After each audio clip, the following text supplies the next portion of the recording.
Good evening. The time is 6:02.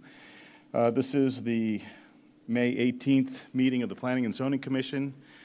Our first order of business is to recess into work session. We'll review the cases. We'll reconvene at 6:30. The time now is 6:02.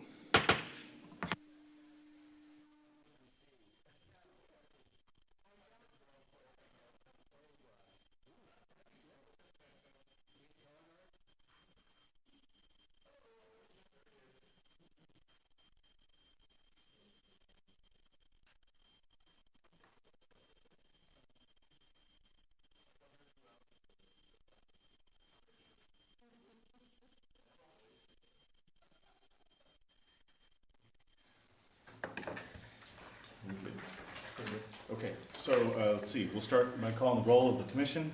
Tonight, I'm Chairman Edmund Haas, Vice Chair Glenn Portman. Present. Did you already call it, open it out there? I did. Yeah. Commission member Sue Blankenship. Present. Cindy Bishop. Present. Freddie Guerra. Present. Ed Marr. Present. And we have a vacated seat by former Commissioner Jim Walker. Okay. All right, Matt, our first order of business is to review the cases for tonight. I'll turn it over to you to introduce staff and tell us what we're in for tonight. Okay, thank you. Today's staff members include myself, Matt Steer, Development Services Administrator, Cole Baker, EIT Graduate Engineer, Cammie McGee, Planning Secretary, Deputy Chief Tim Oates is representing the Fire Department. And I'll turn the work session over to myself.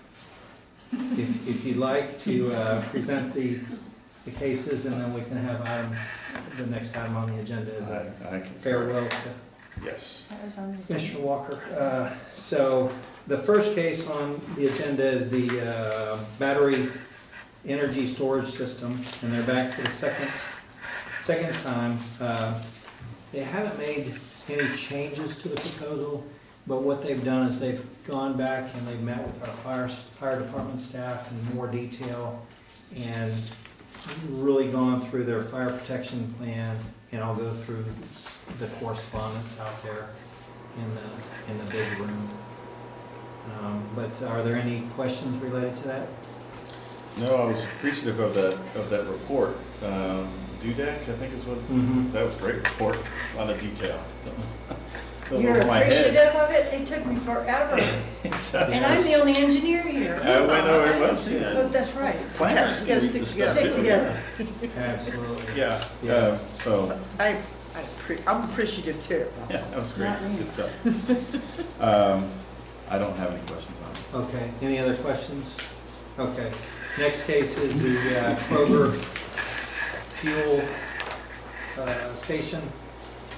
It is located on the MacArthur side of the Kroger, and we've been meeting with these folks for several months now. Originally they came in with a prototype of a Kroger fuel station, and we said that won't work for Coppell. They've revised their elevations, they've made it look more Coppell-esque, and it actually matches the building. They've analyzed the circulation, and kind of a good visualization would be to just visualize what it is at Market Street. It's very similar to what they've got out there. It's a linear canopy with 5 gas pumps, and so you get gas on both sides of the gas pumps, so effectively 10 stations, or 10 pumps. We have received a lot of opposition today, and the opposition relates to the close proximity of the elementary schools, potential pollution from the site, traffic generated, and then we have one neighbor that has actively analyzed the site for a long time now, and he's had concerns related to the lighting for a long period of time. They went in and changed from halogen to the LEDs, and so that upped their lighting quite a bit. Well, so they've gone back and they've shielded the lights, they've lowered the light standards, And I think he's good with their lighting on site. Another thing that they were deficient in was their landscaping. They had a lot of dead perimeter landscaping, so they removed those trees some time ago, and they've gone back in and replaced those trees. Well, upon analysis today, it looks like they're only about an inch wide. They need to be a minimum 3 inches wide, so they need to up their standards on what they planted. So we had our our city's arborist go out there and look at them, and he said they are deficient in size. So if there's an added condition tonight, we would want that added, that they up the size of the trees. They are requesting 2 additional conditions. One is for a additional monument sign for their gas pricing, and the other is for monument sign and parking deficiency.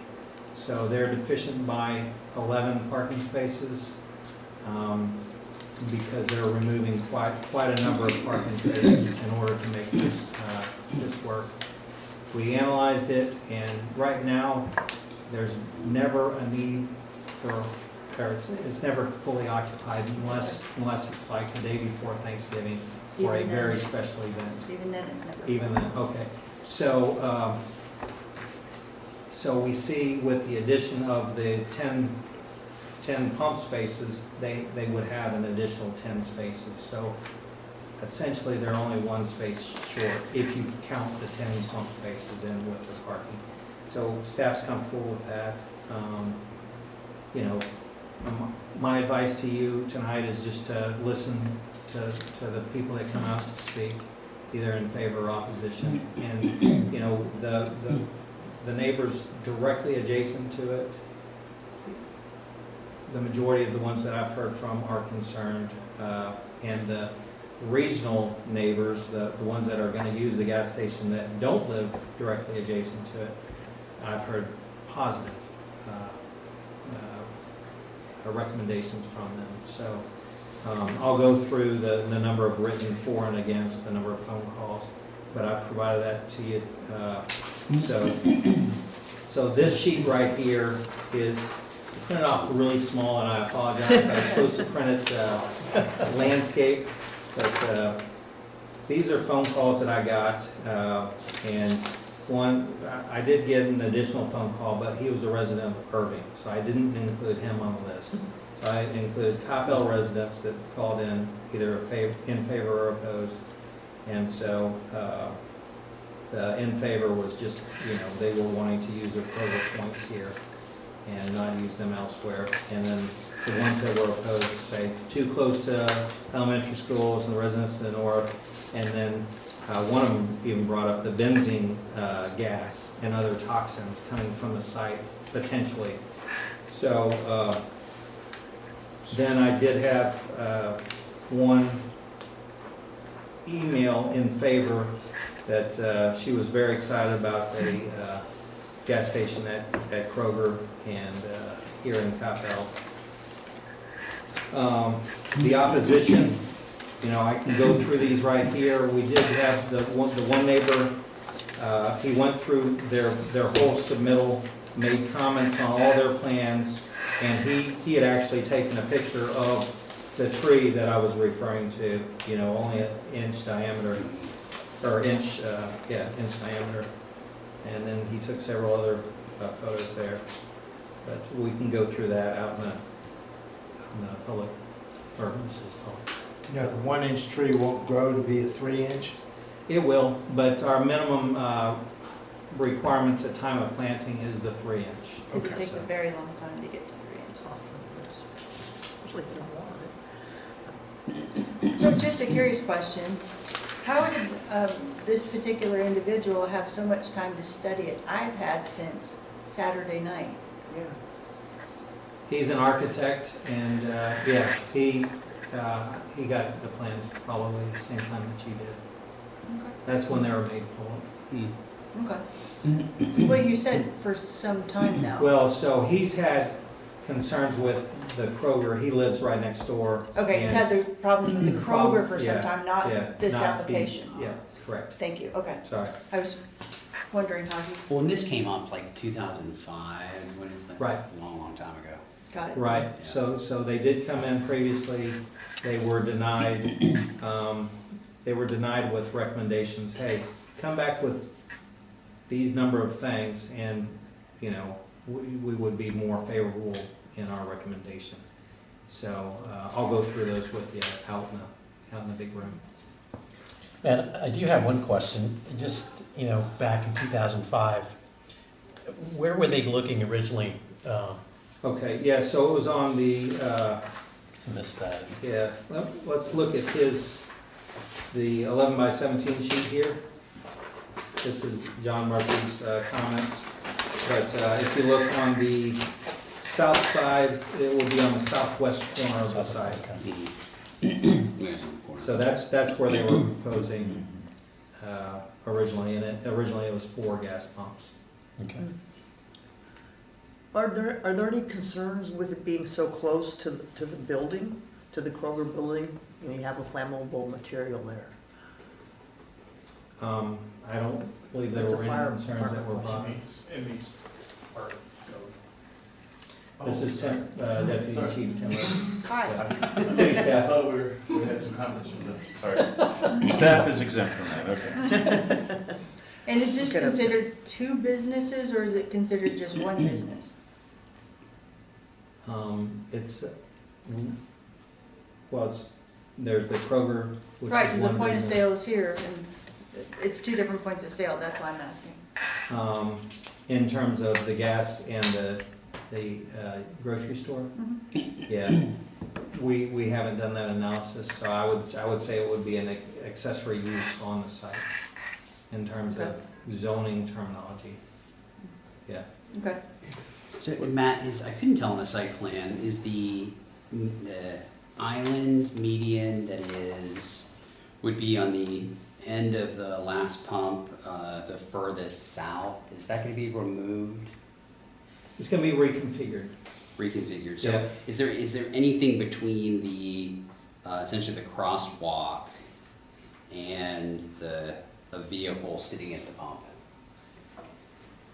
Crosswalk. right here? The last one. Yeah, so if you're sitting. Oh, gotcha. If you're sitting here, is there? No, 'Cause I think this no, is there where isn't the- an island or anything. Okay. Out of curiosity, why 5? Most places you see an even number of fueling positions. I think in order to make it fit, they were looking at 5. They have the kiosk underneath the canopy as well. So that So Might maybe take initially up- they had 6 and they took one away for the kiosk, maybe? that might take up an island potential. Yeah, if they have a kiosk there. But we can ask the applicant in the big room. The underground tanks, however, are not right next to MacArthur. They're between the pumps and the Kroger building. Correct. Okay.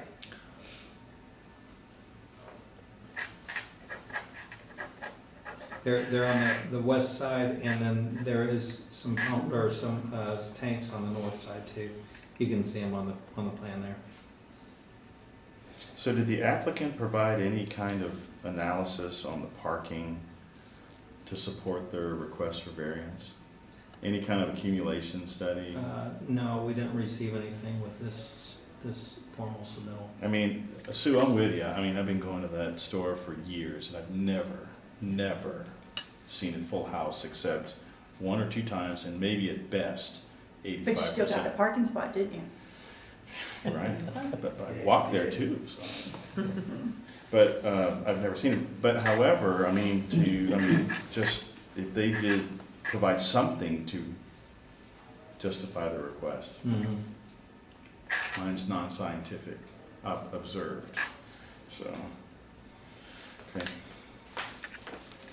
And then the only other question I have, so you'd mentioned the first submittal did not even come close to meeting requirements for the look and feel of the canopies, and they resubmitted, but wasn't that a condition of the approval back in '05 that they redo the gas pumps for compliance with? Well, in the Requirements? '05 submittal, the elevations were similar to these. Okay, So that wasn't. so then why would you come back with something less? It was, I don't believe, the same group that had made the submittal in '05. Once we met with them in terms of like a development review committee, then they came back and they said, well, okay, we'll up the standards. Like a try? Let's see if we can get this. Yeah, you know, So Matt, at what point would would we consider a signal at that intersection? Which one? well, there's one that's pretty close to Sandy Lake. there. Right, coming out of the, That would have to meet warrants, and there's up to 8 warrants that have to be met in order for a signal to be justified. So a warrant analysis would have to be done. okay. Yeah, and you wouldn't want to put a signal there, No, because there's one right at Sandy Lake and MacArthur. Hartford, awful that's, close. if all those signals are all tied together in the regional network, then it would work, but if they're all individually and they're not tied together, then. And the backup of traffic for the left turn lane on the Sandy Lane frequently goes back to that Kroger entrance. Yeah, and Is just to be clear, what we're looking at here is someone else's markups of the plans. These aren't my markups, so Right. the circulation pattern shown here is his preferred circulation as opposed to what we actually approved in our review, Mm. our development review committee. In the auto term. It's very thorough.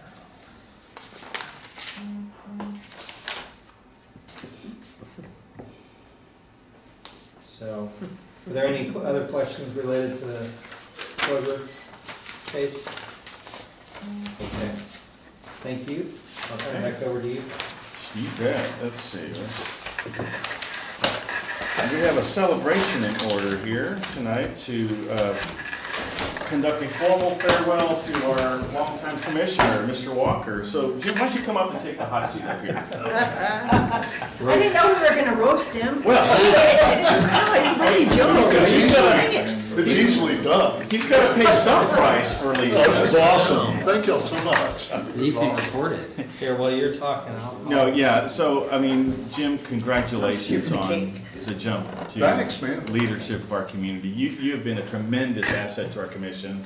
I don't think I can find any negative to the work you've done, so I couldn't formally roast you, but we will miss your cross-examinations as appropriate. Some of those were very good, so, but no, in all sincerity, you've been a great team member. You brought a lot to our commission, and we'll miss you, but we're in good hands that we know we got great leadership. Thanks, So man. now we're recommending to you and the council. I appreciate that Ed, very Yeah. much.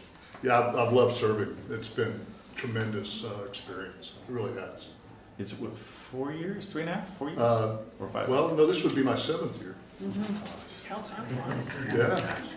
Yeah, it only seemed like 10 years. That's funny.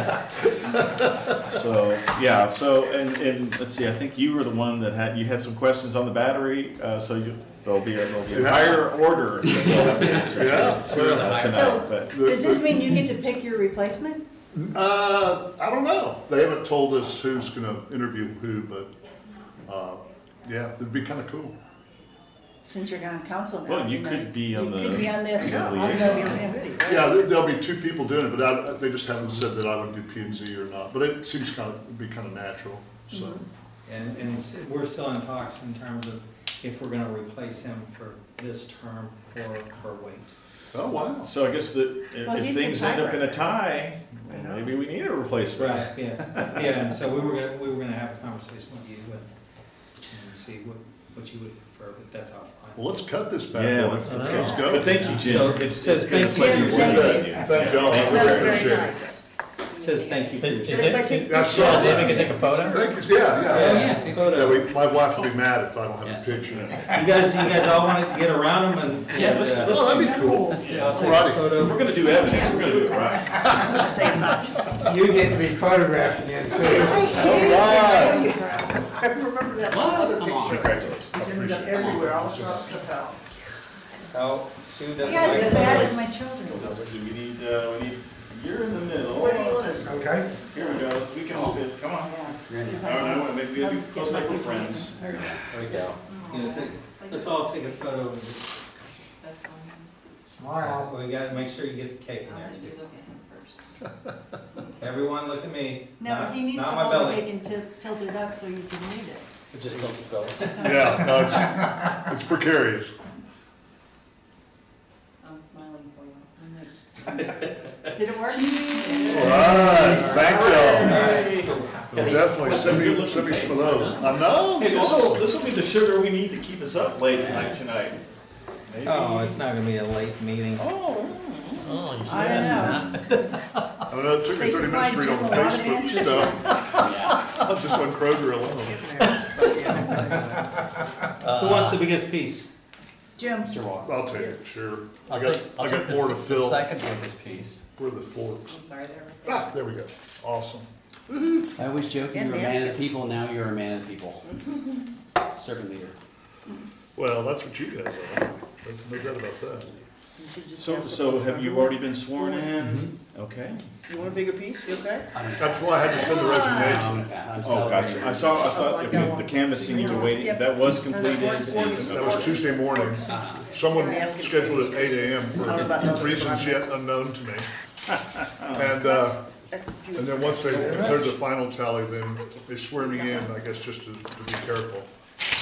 Gotcha. I didn't slide it on And then the ceremonial will be next Tuesday night. Okay. Ed, What was the final vote count? I'm gonna pass. I had like, that's it? gosh, 39?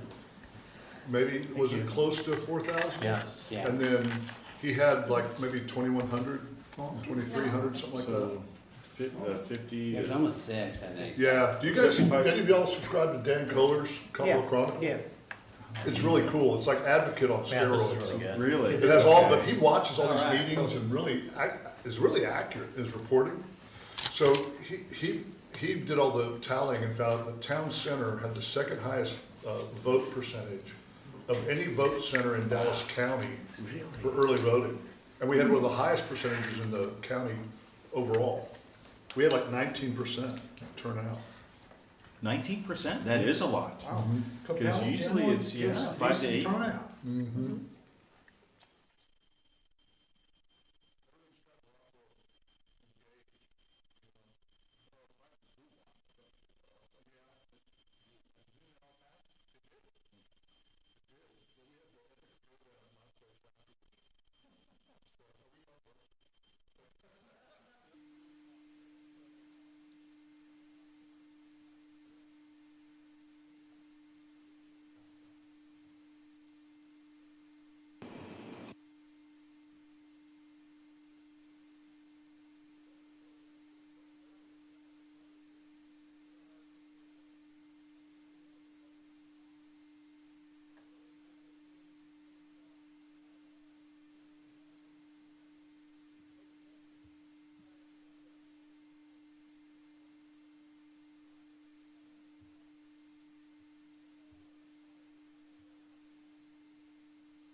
All righty, the time is 6:38, and we're now reconvening into general session.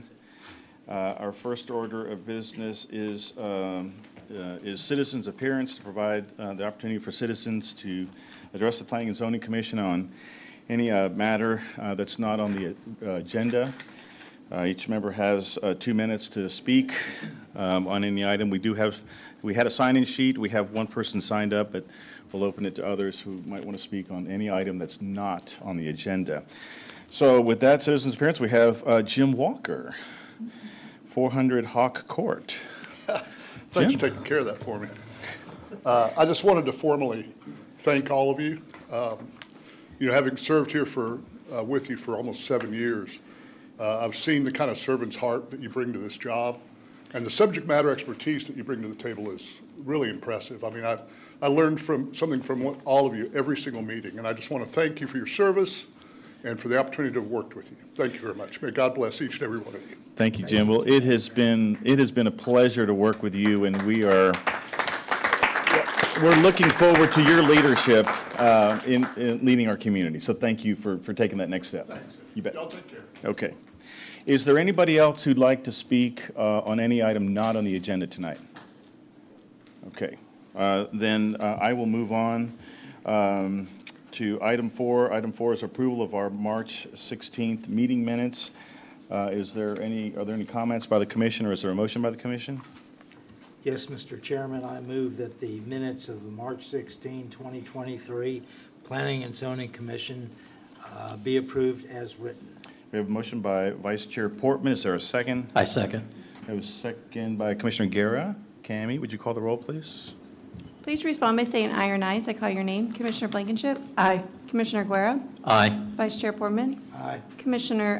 Chairman Haas. Aye. Commissioner Mauer. Aye. And Commissioner Bishop. Aye. All approved, none opposed, motion carries. Okay, item 5 on the agenda is a public hearing. This is PD-272R2R3-LI, the battery energy storage system at Prologis Park, 121. This is Lot 4R, Block A, a zoning change request from Plan Development 272, Revision Number 2, Revised Light Industrial, to Plan Development 272, Number 2, Revised 3, Light Industrial, to attach a detailed site plan allowing for the addition of a 9.9 megawatt battery energy storage system contained within 3,243 square feet of equipment area within an existing 25.72 acre site that has an existing 30,360 square foot office/warehouse building with an approved future expansion of 200,240 square feet located on the east side of North Freeport Parkway, approximately 800 feet south of State Highway 121 on the west side of North Coppell Road at the request of Prologis and being represented by Esteban Ice of Ravenvault. Okay, very good. We have a staff presentation by Mr. Matt Steer. Matt? Mr. Chairman, Commissioners, good evening. This site is part of a 110-acre development that was approved in July of 2014. It's north of Sandy Lake and east of North Freeport Parkway. We call this the Subaru site that has an existing 300,000 square foot building with a 200 square foot future addition. This addition has not been yet constructed. This request is to amend the current zoning to allow for the addition of a 9.9 megawatt battery energy storage system to the northwest corner of the lot shown in yellow. On March 16th, 2023, a request identical to this proposal failed with a vote of 3-4 by the Planning and Zoning Commission. At that meeting, the Planning and Zoning Commission had numerous questions related to fire protection. Responses to these questions were included in your packet, and the fire marshal has met with the applicant to provide additional guidance and will be available to answer any fire-related questions if needed. The proposed use of the system is to tie in with the utility grid and enable energy storage during times of low demand. This would be released back into the grid when customers need the power the most. The proposed equipment area on site is 3,243 square feet. The equipment is proposed to be placed on concrete pads and screened with an 8-foot stucco wall painted to match the building. A 15-foot drainage easement bisects the proposed equipment area. No equipment will be allowed to be placed within it. There's a sliding gate proposed on the western side and a swinging gate on the east side to serve as access for both the city and the applicant. The wall does encroach into the 10-foot required perimeter landscaping by 5 feet, which will require a PD condition be added to the ordinance. Staff is comfortable with this as the equipment is effectively screened with the proposed wall. There are 23 eastern red cedars that will be replaced with 37 Nellie R. Stevens. The Shumard red oaks are unaffected. Currently, without the equipment pad, the landscape area is approximately 1,650 square feet in surplus. By adding the 3,243 square feet of equipment area, the site would be approximately 1,600 square feet deficient.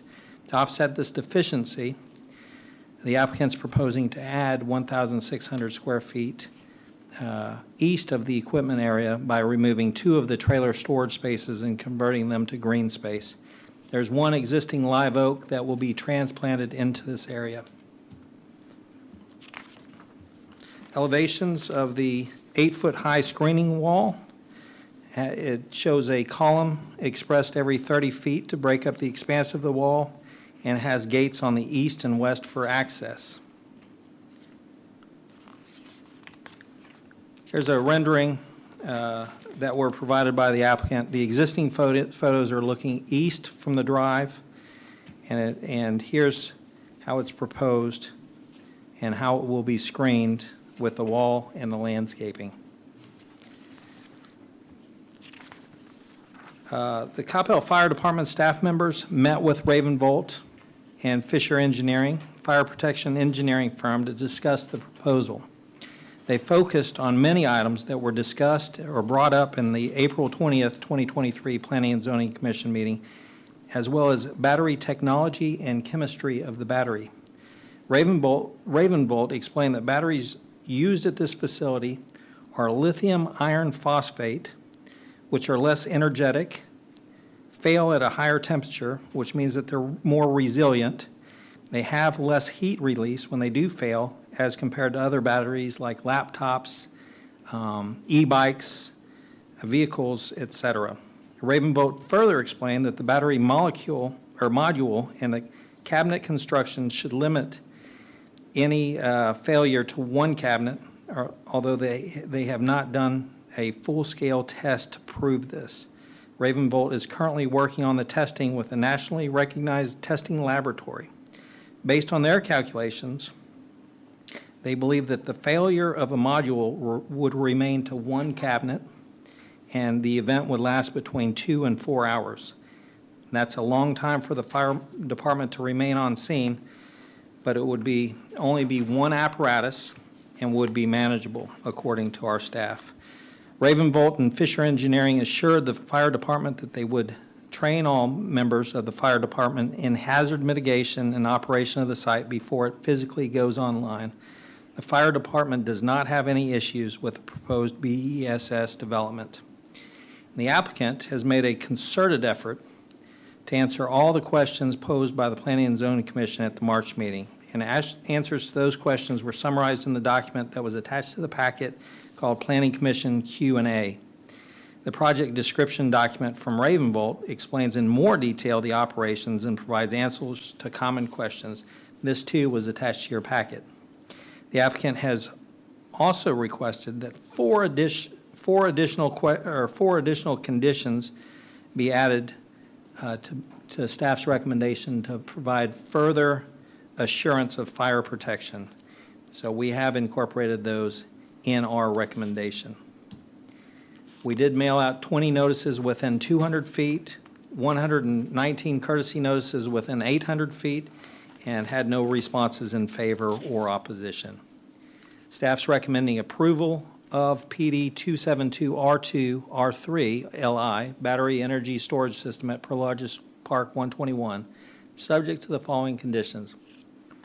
The screening wall be allowed to a 5-foot encroachment into the required 10-foot perimeter landscaping setback on the north side of the property. 2, include impervious area total on the site data table. 3, include the column detail on the wall details. 4, correct proposed zoning information on all plans and add BESS to proposed uses on the architectural site plan.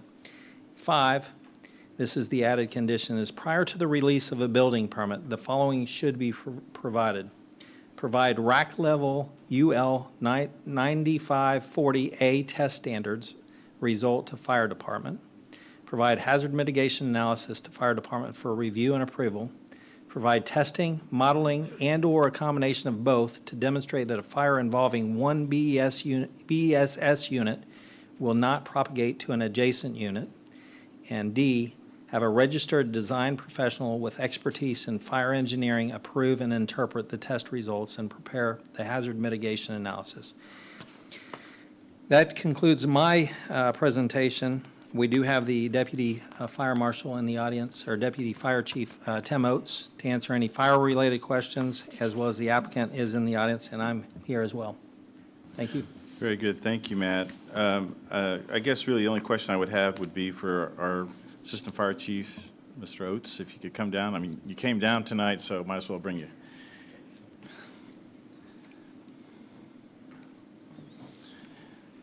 If I Tim could get Oates, your name Assistant and Fire name- Chief, and- Coppell, Texas. Thank you very much. And so at our last meeting, there were a lot of questions raised regarding safety. I've heard the staff report, but I just want to hear it from you, that the Coppell Fire Department feels comfortable with the proposed application, and that the batteries are, and how they've addressed it meets minimum acceptable requirements for addressing any kind of situation? Yes, sir. We met with them at length. They provided us with some detailed information. Coppell Fire Department is comfortable with the proposal. Okay, very good. Any questions of Assistant Fire Chief Oates? Fire Marshal, sorry. Okay, thank you very much. Thank you. Yeah, yes, I Oops, have one oops, question, I'm sorry. So in terms of, in the report, it mentioned that on the top of the cabinet that you could feed a hose in and put waters. Would you ever do that? No, sir. Okay. That was, and it could have been maybe potentially from the previous, but from if there were an incident, what's the method for containing it, or does it really just have to burn out and, hopefully there's no spread of it in terms of thermal runaway? Okay, yeah. First of all, hopefully it's the battery management system that is installed will turn power off to the unit prior to thermal runaway. But if it does get into thermal runaway, our only option at that point is to hope that it stays in that one cabinet as designed, and it'll just be spraying water from a distance, really, and just Okay. to cool the surrounding units. And that one unit, because they're not extinguishable, and with the way they are designed inside the cabinet, the water will not actually penetrate the cabinet and Right. get to the heat source. So it'll literally just be cooling of surrounding cabinets to prevent it thermal runaway to going to the next cabinet. Okay. And our understanding is that based on the amount of charge within that unit, the incident could last anywhere between 2 and 4 hours. 4 hours if it's fully charged, 2 hours if it's near its end. So, Okay, great, thank you. yes, sir. Any other questions of our Assistant Fire Marshal? Okay, thank you very Thank much. you. Okay, is the applicant here to present the case? If we could get your name and address for the record? Esteban Ice, Woodway, Texas, 702 Pogue Drive. Would it be okay if I gave you these, or were y'all able to see the questions that were addressed last time? Okay, you have them there, okay.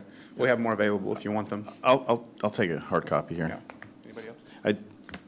I did read the report by Dudek. That was a pretty informative report there, pretty detailed, so thank you for including that. Is there anything you'd like to present as part of the application? Mr. Chairman, no, we appreciate y'all's time. It's been great working with y'all's planning and zoning, your fire department. Even the inspection offices has been great, so I just wanted to mention that. I deal with a lot of them, and it's been exceptionally great. We feel like we've done our best job to answer their questions, and we're happy to answer any of yours. We've got 3 other people with us here. We have a fire protection engineer, the subject matter expert. We have a FlexGen employee, Jason, an engineer from them, and we have Prologis representative here as well. So if there's any questions for anybody, we're happy to answer them. Mr. Steer did a great job explaining it, so we don't have a lot to add, but we're happy to field any questions. Any questions of the applicant by the commission? Freddie? I have a few. Sure.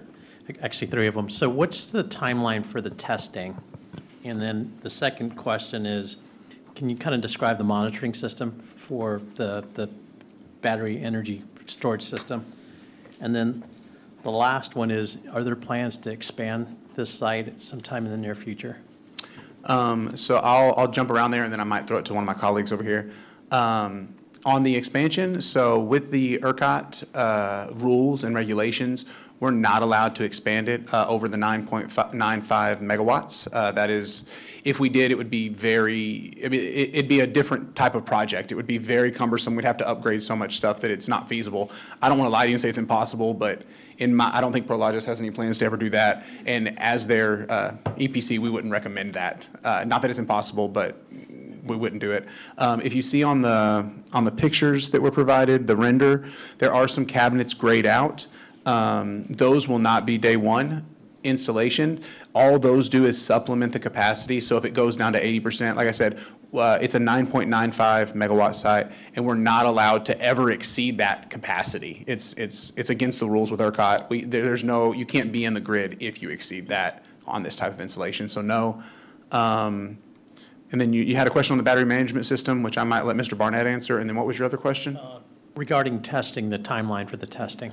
So we're currently working through multiple channels to get that done. We have a result that is the first condition, the UL 9548 rack level. We do have that analysis done, and we have a report provided by the manufacturer. We're doing additional testing. The timeline is hopefully we can get that done in July. So that is not necessarily mandated testing. We just, with the concerns y'all have stated, and we just wanted to make sure we're doing our due diligence. And when we brought Mr. Bloom on, he recommended it, and Prologis and Ravenbolt are all interested in doing the best recommendation. So we're proceeding forward with that. Logistically, it's hard just with multiple companies, but we're trying to do it in July currently. And then, Jason, do you want to speak to the BMS system? Good evening. I'm Jason Barnett, FlexGen Power Systems. Do I need to state my address? It'd be for the record, please. For the record, I live at 13673 Saddlewood Drive, Hazlet, Texas. Okay.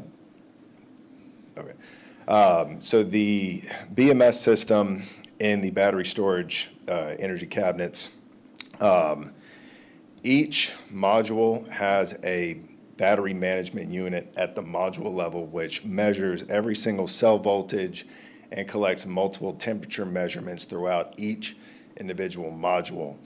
Those data points are collected and analyzed multiple times per second at a very fast rate to analyze whether there is a problem in any one module within a single cabinet.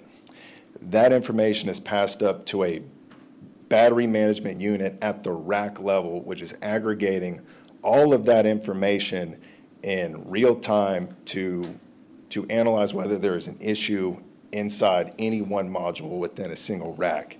That battery management unit operates independently of any others. So if there is a failure external to the battery cabinet, it will not affect the safe operation of what is going on within that individual battery cabinet. The battery management unit inside the battery rack has independent control over the safety systems inside its own rack, and that safety system is controlled and it is powered through a uninterruptible power supply, which is fed externally from the battery cabinets and is independent of the power of the battery cabinets. So the independent control of the racks is a layer of protection to prevent any interior fault within the cabinet from being affecting other cabinets. The individual control of the racks is the first line of defense, but it is not the last line of defense. The rack level battery management units also report to a block level master battery management unit, which is also monitoring all safety aspects of the individual battery racks. If one battery rack quits reporting for any reason, the whole block shuts down. That is a safety hazard. Any kind of loss of communication within any of the battery racks on the block will automatically initiate a shutdown sequence, which is all controlled through the master battery management unit, and that is also externally powered from an uninterruptible power supply. So they can all operate independently of each other or also operate as a single group to maintain safe operation of the battery systems. Each battery rack has its own lockout tagout. Each battery cabinet has its own fire suppression system. Each battery cabinet has its own smoke detection to make so if there is the initiation of an event within a single rack, the rack automatically individually can initiate its own fire suppression system without any external control. It will automatically initiate that event. So I think that covers some of the items. Is there any other questions? I just had one last follow-up. With all this real-time monitoring, I guess the operating window for that system is fairly narrow, right? So I guess just kind of explain, if things fall outside that criteria, just, again, safety concerns. If you're not within that small window, what may cause, I guess, disruptions or actual, events at that system? So are we talking about operating outside of the safe limits of the battery cabinet? So the BMS safe operation, the BMS will shut down the system at different ranges, whether that's cell voltage, if any single cell within any single module within any rack is outside of its safe operating range. For LFP battery chemistry, the low-end cell voltage, the safe operating limits, there is a good amount of buffer. So the BMS system is very conservative in its safe operating limits. The limits of shutdown are much earlier than the actual unsafe limits of operation. So you have a band of conservative operation that the BMS will not allow you to operate outside of. So there is a layer of protection to be over conservative in your shutdown sequence. So 2.8 volts on the low end, 3.6 volts in the charge cycle of a LFP battery.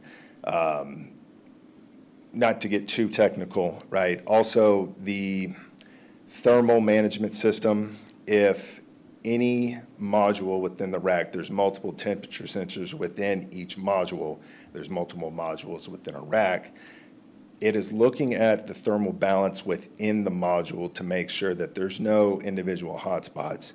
The thermal detection has the safe operating limits also within a very conservative range. If there's ever a low temperature situation, the battery will not be able to operate. It will be disconnected. If there's seen to be a hotspot or the temperatures start to elevate outside of the safe operating range, even if it gets well before any kind of thermal runaway event would occur, that battery will shut down. The shutdown is 55 degrees Celsius when it's detected by the battery management system. Thermal runaway will not occur until 180 degrees Celsius. That's when the separator fails within a cell. So highly conservative when it comes to the thermal protection of these batteries. Thank you. You're welcome. Commissioner Bishop? Thank you. I have a few questions here. So in your response to the questions, which I found very helpful, it says that the drainage system is underground, and so where does the drainage go? Where are the outlets, the discharge points? I think there's an outlet on the west side of the property, and I think it's all collected east and running west. Cole might be able to answer that a little better from the engineering department on y'all's team. It's just general water pickup from the parking lots and the areas around there through storm drains, and then that's just a storm water pipe. So in a rain event, it carries it. I think it carries it east to west, and the outfalls are somewhere west of that. I'm not 100% sure, to be honest, because it picks up. Sorry, but Yeah. if there was a fire and the fire trucks show up and are spraying with water, which is what I heard earlier, that runoff would also go to the west drainage. Is that right? I guess, it would go down in the ground and then eventually probably make it there, is what I would say. I'm not sure. I don't want to speak to it. I'm not an expert on drainage design. I would assume that it all goes east to west there. Yes, ma'am. Okay. Does that address your drainage? Do we need to pull That engineering addresses my down? drainage question, yes. Thank you. Second question, last time y'all were here, I asked the question, what is the substance that is in the fire suppression system? Okay. And I didn't find the response that's printed here actually to answer my question. I was wanting to know what the chemical composition is of the fire suppressant that's used. Does anybody have a safety data sheet, or does anybody know what's in the fire suppression material? This is Andy Bloom, the fire protection engineer. He can maybe speak to that. If it's not in there, that was an oversight. I remember there was a specific thing that you asked about. I don't remember I don't remember. PFAS. But I'll let Andy speak to that. Andy Blum, fire protection engineer with Fisher Engineering, address 2050 Old Forge Way, Marietta, Georgia. To answer your question, no, that's an oversight on our part. We don't have the SDS for it. It's an aerosol suppression system. It's commonly used for electronic fires, so server stations, electrical rooms, switchgear, things like that. It's meant to put out electrical fires and not be corrosive on the equipment, which is kind of part of their point, so that you can put the fire out, but then not have to replace everything within the electrical room. So we can certainly get you the SDS. I just don't have it right off the top of my head. It does not have any PFAS or anything like that. It does not? No. Those are commonly found in like firefighting foams. So for fire department, like foams at aircraft hangars, those types of things. That's where all that stuff's getting phased out for environmental reasons. But the aerosols are not. I do think Mr. Barnett has, the reason I'm surprised it's not in this document is because we do have an email chain. He has some information on that, don't you? I do have the SDS. Oh, he does have the SDS with him. It just wasn't included in here, but we can show it to you or send it to you right now if you want. How can we get that off the phone? Or can we? Is that Can you just give us a synopsis for the public? What particular information are you looking for? What's the chemical composition? There's probably only a couple active ingredients in there, I would hope, a few. So the components, potassium nitrate, melamine, and phenolic resin are the only three components that are listed here in this. Okay. Okay. There we go. Thank you. And the source that you're citing from is? The manufacturer's safety data sheet for the aerosol. If you could send that to staff, just so they have that for the file. Yes, sir. Thank you. Thank you.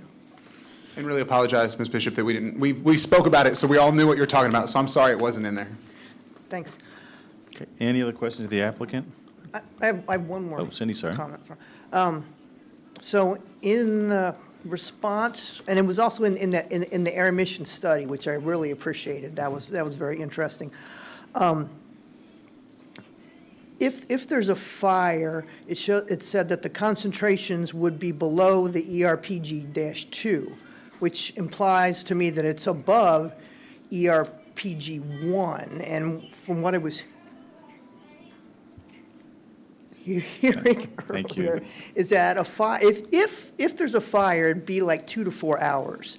So if the concentrations are above ERPG-1, that is, for everybody's clarification. ERPG1 is an odor and noticeable discomfort to the people. So I'm just worried about all these homes to the east having to experience odor and noticeable discomfort for 2 to 4 hours. So. We would expect, as Chief Oates said, that it's limited to one module. That's the design intent. In the unlikely event of failure, it's limited to that. And that as opposed to an indoor unit, this outdoor unit has a lot of, it dissipates, and the parts per million gets really low. On that limit, I don't know what the clearances are off the top of my head on that. I don't know if anybody on that ER, I don't know if anybody knows that off the top of their head, but I would assume that would be in a closer proximity, not for miles around. We're happy to get some more info on that if you want. We went over the toxic air emission report with Chief Oates and just how it's getting diluted so quickly outside in all the air, and that would also be covered in the hazard mitigation analysis that we requested be a part of the permit. Is how do you treat that? If you're fogging it, if you're doing this, what are you doing to make sure that we're knocking that down and keeping that as low as possible for anybody? Because I think as we don't want a bad reputation for people that disrupt communities, and Prologis is heavily invested in communities as well. So. Okay, that was all the questions I had. Thank you. Thank you, Commissioner Marr. Yes, in terms of the fire training, so the report referenced that I guess somebody from your group would help to train the fire department. Yes, sir. Where does that protocol come from, and who does the training, and is that sort of well established in terms of a training protocol? Yeah, so I might lean on Andy again here. He sits on the board of the NFPA 855, so he's. So for that, obviously, the plan with that and what we went over with Chief is that we would work up an emergency response plan with them and put that plan in place in coordination so that they're comfortable with what we're suggesting, and then we're also making sure that we're not providing any recommendations that they don't have resources for. So we'll work together with them, create this plan, and then the training would be the next step. So we would go to the site, and we'd be doing this obviously also in coordination with Ravenvolt, because then they can provide a lot of the electrical details of the site of here's where the electrical disconnects are, if you need to shut any power off, here's where other safety features are, things like that. So that training will be stuff that we'll do with them. It'll essentially we'll have a nice emergency response guide written up, and it'll kind of go through that process. So. Most of it, as far as you're asking about, where's it come from? A lot of it comes from, basic industry standard practices for emergency response guides. There's information in NFPA 855 on what you should have in your emergency response guides. Kind of gives you like a template you could follow if you wanted to. So that's where a lot of that information comes from for how to set it up. But again, a lot of it is more interactive and cooperative with the fire department. Because it's sort of silly to create a plan that they can't execute, and so that's really the idea here. Okay, great. And then and I assume Fire Marshal Oates is comfortable with all of that. Perfect. Great. Thank you. Any other questions to the applicant? Okay. Thank you very much. I would have a follow-up question for staff. Matt, I'll direct this one to you. In the event that there's an event, what measures would the city take? I mean, we obviously have fire protocols in place, but let's say an event occurs. What is the next step? How would the city react? What are the next steps by way of processes to?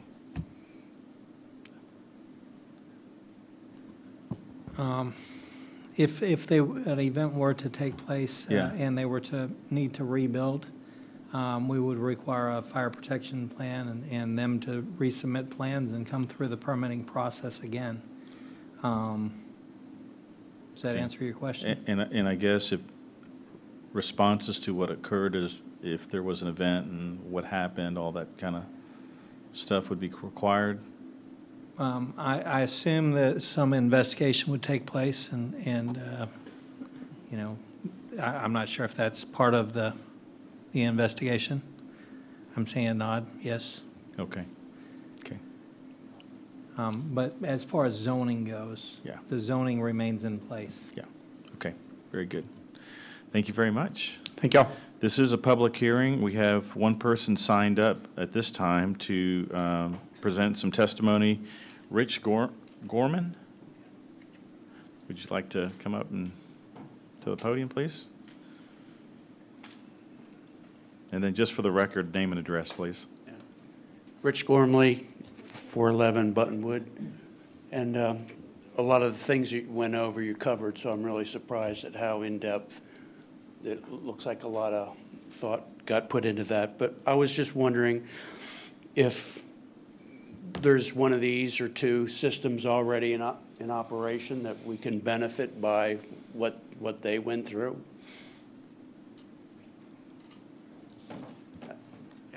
No, I appreciate the question. Ravenvolt, we do a lot of electrical, we do a lot of solar and a lot of generator. On the Prologis side, Jacob Morgan has been a part of a lot of installations, and Andy Bloom has as well. They could speak to existing installations better than me.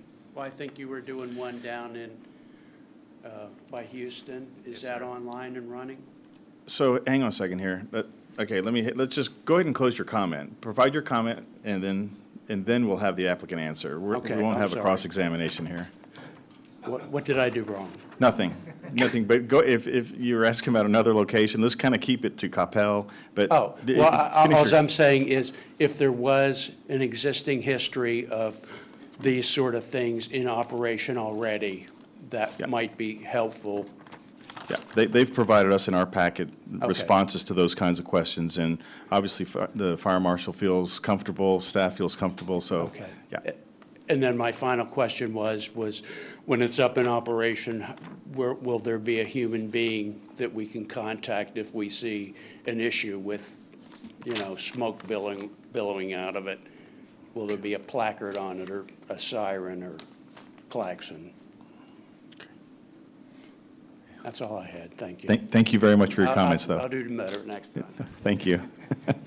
Is there anybody else who'd like to speak for or against the proposed application? Seeing none, I'll close the public hearing. If we could, maybe the applicant could maybe answer one or two of those questions? Sure. So the question about the smoke, I mean, obviously, just like with any fire, if you see something, you should call 911, would be the first thing to do.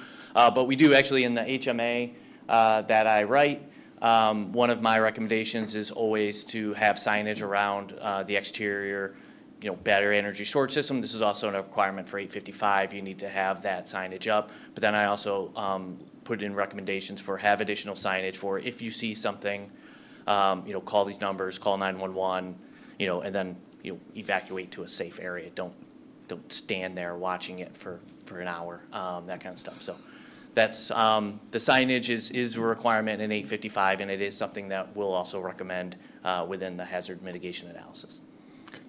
Very good. Thank you very much. Any discussion by the commission or any follow-on questions of staff? Okay. Yes, one question for Matt. So in the report, it recommended or it suggested in terms of the Q&A that barriers at the project entrance corners, that staff would want that as part of the conditions. In looking at that again, I mean, how necessary do you think that is to include, additional barriers on the corner? It doesn't, after looking at it, because I think that was my original comment from the last meeting. I don't know that it's necessarily necessary just on the corners or anything beyond what's on the screening wall, but what is your take? Yeah, I apologize because that fell off of our analysis. But if you were to recommend bollards, I would recommend on the corners here, on both the east and the west corner. Okay. Any other commission deliberation on the item? I would like to thank the applicant for the report that was very detailed, and so thank you very much for that. I'm sure there'll be some questions from Councilman Walker when you go to City Council. as he had majority of the questions last go-arounds. You know, a lot of my questions, I mean, I'm satisfied that the proposed site is meeting our zoning requirements.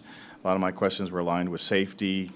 First one in, new, want to make sure we're keeping our community safe, and what are the potential implications if there's an issue. And so I feel fairly comfortable with the responses that we received, particularly the approval by the fire marshal, that they're satisfied. So I'm feeling fairly confident on that. Any other final comments? Okay, is there a motion by the commission? I would like to make a motion for the approval of PD 272 R2 R3 LI battery energy storage system with the, I guess, the added requirement of the 2 bollards. Okay. We have an amended motion by Commissioner Guerra. Is there a second? Second. We have a second by Commissioner Marr. Cammie, would you call the roll, please? Please respond by saying aye or nay as I call your name. Commissioner Blankenship? Aye. Commissioner Guerra? Aye. Vice Chair Portman? Aye. Chairman Haas? Aye. Commissioner Mauer? Aye. And Commissioner Bishop? No. Okay. 5 in favor, 1 opposed, motion carries. Okay. Thank you very much for the response, and the council will see you next. Okay. Moving on, item 6 on the agenda is a public hearing. This is to consider approval of PD-308-C Kroger Fuel Station, a zoning change request from special use permit number 1098, revision number 2, commercial, to plan development number 308, commercial, to allow a new fuel station with 5 fuel pumps located at 950 East Sandy Lake Road at the request of Coppell Wood Kroger, being represented by Clay Christie of Claymore Engineering. Where's Mr. Claymore? There you are. Okay. All right. We have a staff presentation by Mr. Steer. Matt? Mr. Chairman, Commissioners, Council approved a replat on this 7.08 or 04 acre tract and a special use permit 1098R to allow for the construction of an approximate 61,000 square foot Kroger store. Conditions of that SUP included a stipulation that no deliveries would occur between the hours of 10 p.m. and 6 a.m. Then in April 2004, City Council approved an amendment to that SUP to allow for a drive-through pharmacy window on the west side of the building, and this was approved subject to the hours of operation for the pharmacy not to exceed 9 a.m. to 9 p.m. Monday through Friday, 9 a.m. to 7 p.m. Saturday, and 10 a.m. to 4 p.m. on Sunday. There was also a condition that dead and missing trees on the perimeter landscape areas adjacent to the single-family homes would be replaced. Then in July 2005, a request for a gas station was denied by the Planning and Zoning Commission, and that was located on, or that gas pump proposal was located on the Sandy Lake Road frontage and had 4 gas pumps. And at that meeting, the commission asked the applicant to consider changes to the plans, and I've got a list of recommendations that they had denied it, but they said, if you make these changes, come back to us and then we'll reconsider it. One was relocating the gas pumps to the eastern corner of the parking lot towards MacArthur Boulevard. The second was to eliminate the payphone, ice machine, and retail display units. Third was to change the start operational hour for the gas pumps from 6 a.m. to 7 a.m. And then the fourth was to provide mature landscaping, a minimum of 6 caliper inches in every gap that exists on the west property line. The fifth was to increase the height of the existing berm on the Sandy Lake Road side, and that was assuming the pumps were to be located or relocated towards MacArthur, which would still be on Sandy Lake. That would help screen the pumps. And then compliance with all the building materials at the time. We had 80% building material standards. And then something to soften the appearance of the use was to include a hooded canopy to control the lighting underneath. And then the 8th was to consider additional landscaping within the islands on the western end of the parking lot to better buffer the residential neighborhood. Again, that was in a different configuration. In the end, the applicant took these suggestions and decided not to appeal the case to council. So we've been working with the applicant for several months. Actually, they came in either January or February of this year and with their original proposal. And so they've tweaked it quite a bit, and they've gone out on site and made some various site improvements to rectify some code compliance issues that we had and help out the surrounding neighbors. So here's the current plan development proposal. The applicant's proposing to convert some of the existing parking on the northeast corner of the site into a fuel service station with 5 fuel pump islands, a kiosk for retail sales, an air water station, and the proposed fuel center will be operational 24 hours a day via pay at the pump, and will have an attendant from 6 a.m. to 10 p.m. during normal hours of operation. That's consistent with what we've allowed at United, the Market Street gas pumps.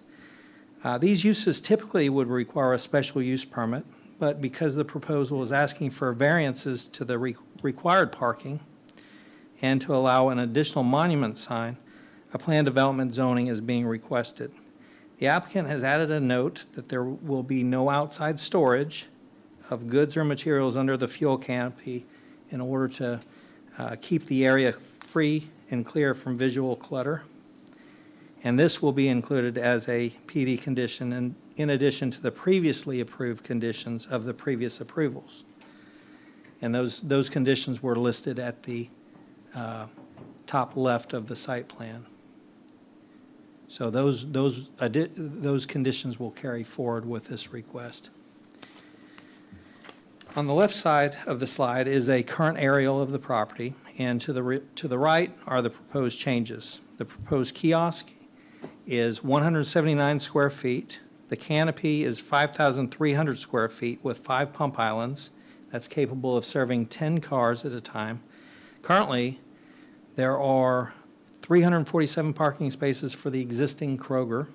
They're proposing to remove 38 parking spaces and relocate a landscape island, which would leave 309 spaces. This requires an 11 parking space variance and is listed as a PD condition. In the pre-session, you had asked about a parking study, and although one wasn't submitted with this request, there was one submitted with the initial request, which I'll have the applicant go through with you during their presentation. But so this 11 parking space deficiency would require a variance and is listed as a PD condition.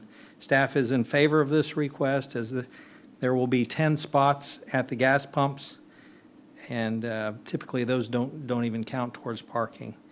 And there's an air water station that's proposed northwest of the kiosk in an existing landscape island adjacent to the main grocery store.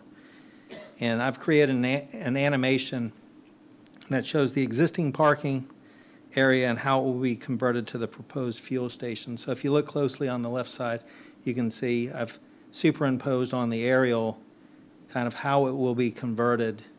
I'll walk you through that slowly. You can see the parking in the middle is essentially going away and being replaced by the canopy area there. The truck route goes around to the south of the canopy, and then on the west side of the canopy, the fueling will take place on the northwest corner, and then the truck will go around the building, similar to the way existing deliveries take place today. So here's the landscaping plan.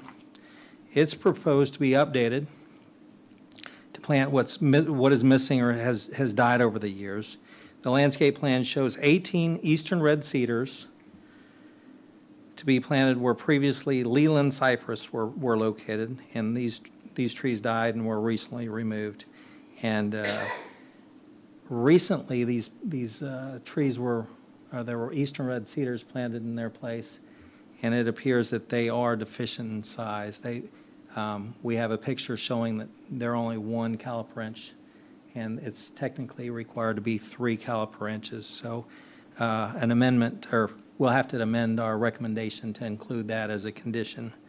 But there are 2 Chinese pistache that are proposed on the north side of the canopy.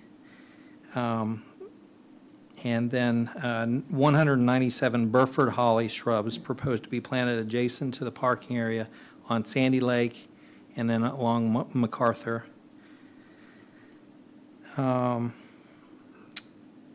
These 2 will be planted as soon as possible and hopefully prior to the construction of the canopy, and will be required even if this is denied.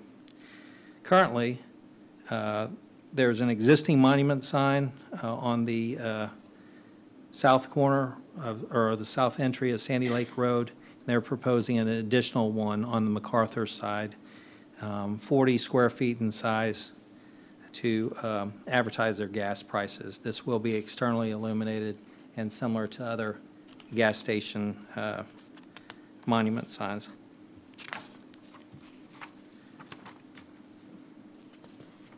The materials of the canopy columns include red and tan brick with a sandstone color aluminum fascia on the canopy. The materials of the kiosk include a sandstone color and oyster color metal fascia. The gas pumps are proposed to have red Kroger signage below the pump nozzles, and the vent risers have been integrated into the canopy and extend 5 foot above per fire code. We sent out 36 notices within 200 feet and 173 courtesy notices within 800 feet. And overall, as of about 4:30 today, we had received 2 phone calls in favor related to the convenience of these gas pumps, and we had received 2 phone calls in opposition, stating that it was too close to the elementary schools. They were concerned about traffic and also concerned about the benzene pollutants and other pollutants. Then I got 1 written that was concerned within the 200 feet, or 1 that was concerned about the proposal within 200 feet, that the plans just needed to be updated and some issues taken care of. So he wasn't either in favor or opposed, and that was included in the packet of information I gave you. And he had actually reviewed the plans and made markups for us to go through. Then I had 9 submit written opposition, 8 of which were within the 200-foot area. And I believe 2 of those 8 might have come from the same address. I'm still working on confirmation of that, but we'll get that all sorted out if, say, it does go to City Council. Staff is recommending approval of Plan Development 308 Commercial, subject to 1, no outside storage of materials or goods will be permitted under the fuel station canopy. 2, an additional 40 square foot monument sign shall be allowed as shown on the site plan and signage plans. 3, a parking deficiency of 11 parking spaces shall be allowed as noted on the site plan. And 4, the existing red cedars, eastern red cedars and Burford hollies be planted as soon as possible and before the City Council meeting on June 13th, 2023. And so we can amend number 4 to say the correct size eastern red cedars and Burford hollies be planted. And that concludes my presentation. The applicant is in the audience, if you have any questions for him as well. Okay, very good. Thank you, Matt. You'd mentioned, just a couple of quick questions here. You'd mentioned that United, the Market Street, also has a permit for 24 hours of operation? Yes, sir. That's 24 hours pay at the pump, and then 6 to 10 hours of operation of their convenience store. Okay. With regards to comments, and we'll probably hear this in the public hearing, you know, maybe you just categorically stated traffic concerns, emissions, things like that. Is there basis to those comments? Yes, we have had issues with the Kroger over the years in compliance with their delivery hours that were promised. They said no deliveries between 10 p.m. and 6 a.m., I believe it was, and they've consistently been in violation of that. We even had to issue a citation to them. Here recently, I don't believe there's been any issues, but they were preparing for this zoning case. Also, when they changed out their lighting standards from, I believe it was halogen bulbs to the LEDs, there was a huge impact on the surrounding properties. And they've since come back and shielded, or they had little tiny shields before, and their photometric analysis still revealed that they were overboard. So they came back with larger shields, and they've gotten that pretty much under control. I'm not sure if there are still some things that they're tweaking with it, but then we've consistently had noise due to the deliveries after hours and their construction interior to their building. They actually came to work too early they weren't in compliance with the construction hours. So those were the major issues. Landscaping, they removed the dead landscaping, and we've had a struggle trying to get that put back in. Finally, they did it, but they did it too small. So we're going to request that they go back and upsize the Eastern Red Cedars and Burford Hollies. So in some of the responses, there's one in particular that was really good, went through their plan submittal and made comments and called out some things that weren't called out in my staff report. So it was really good, and I'll let the respondent go through those comments with you. Actually, he's in the audience. He does have some slides to present, and so I've tacked them on at the end of my presentation. If when he comes out to speak, I can run through his slides for him. Okay. Okay. Any questions of staff? Freddie? Matt, I do have a question for you actually too. So, when we look at the parking deficiency of 11 parking spaces, was there any consideration of maybe removing those additional 9 parking spaces adjacent to the dispensers? And then the other is it necessary to have that air and water service? Okay, so the other 9 spaces adjacent to the, where are we talking? So just, Next to the building? yeah, next to the building. If you start from the bottom up, all the way to the air and water service. Okay. Because my concern is just the traffic, but I just feel like having those spaces is just going to add, be more challenging. But is that something that was considered? No, that wasn't even brought up. They were trying to meet, come as close to meeting the required parking as they could. We did not discuss that with them. Freddie, Now, as I mentioned, they did a parking analysis, so they can go through that with you. Freddie, can you repeat your concern there with regards to those? So, with those, I counted 9 spaces, which includes the air and water service. It's just, with people parking there and people pulling in and out of those gas dispensers, it just adds an additional challenge, which I think we could alleviate or mitigate by eliminating those spaces there. So then, a variance of 20, I think. As I look at that, I kind of think of the Market Street. They've got operation like that. Okay. Okay.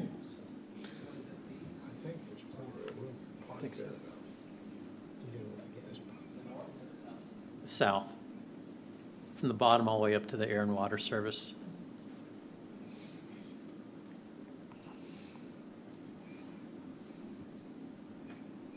Actually, I'm kind of wondering out loud if it wouldn't be beneficial for those pumps to be angled. Then that might stem some of that, but anyway. Okay, Thank you, Matt. any other questions of staff by the commission? Yes, I have a handful of questions. Fire away. Okay, so on one of the site plans, it references the fuel price sign, but it's pointing to the canopy. Is there, so you're showing there, is that? Right. That needs to be, that note needs to be removed, and that was a comment that we had made during DRC review that just wasn't Okay. done, just No problem, yeah, I didn't see it on the elevation.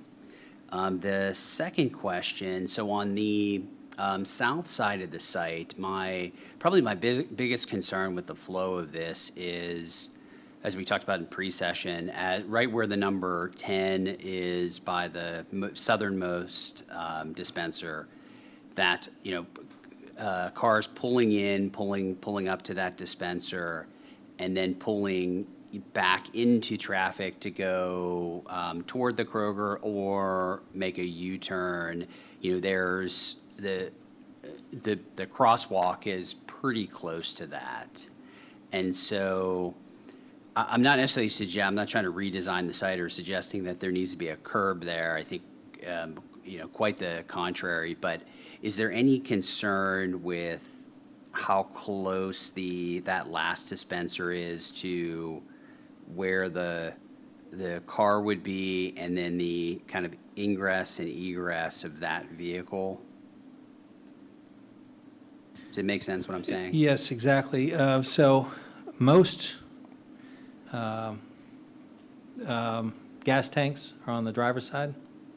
So I would anticipate that when you pull up here, you wouldn't go to this parking space initially. You would go around and get in. Only the people that are traveling this way would go to this space. That would be my guess. But then again, transitioning back across this area, we did a circulation analysis, and our engineering staff was okay with it. Okay. All right, my next question, so on the northernmost part of the site, so where it has the landscape median, that island that you're pointing at, in terms of cars entering and pulling around that median with the suggested new landscaping, any concerns with visibility as they make the turn south?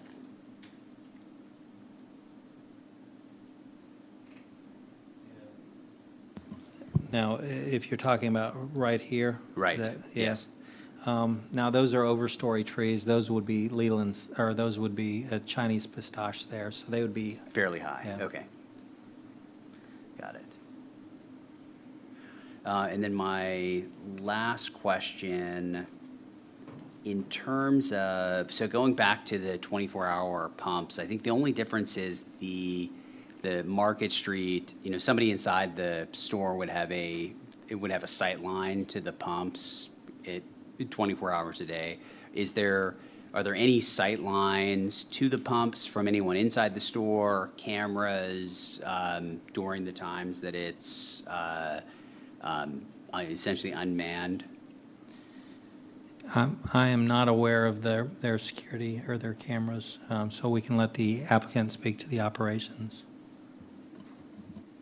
And then, just for reference, in terms of the parking spaces next to the building, I don't have a big issue with those. That seems like a fairly natural setup that you see in gas stations.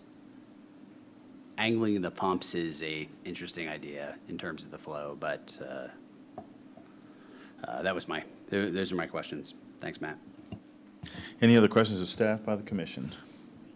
Okay, would the applicant present the case, please?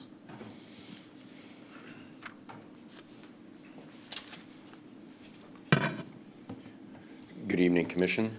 Clay Christie, Claymore Engineering, 1903 Central Drive, Bedford, Texas. Appreciate your time tonight. Matt, as always, did a fantastic job of giving us kind of the groundwork for everything, and I know there's been some concerns that have been raised. I'm going to try to make sure that I address all of them as we get into it. I think Matt's done a great job of presenting the project, so I'll just kind of jump into a couple of those things.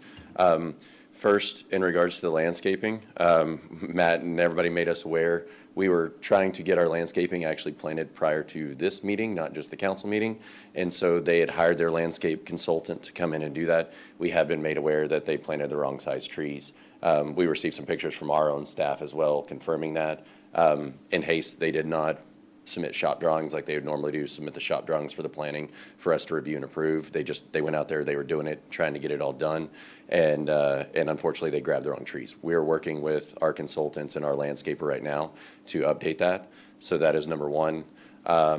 Number two, in regards to having the rest of those plants, they're working on all of that as well. So that is just both of those. We do have our landscapers out there actively working to get those back in for the dead trees that were removed as part of that.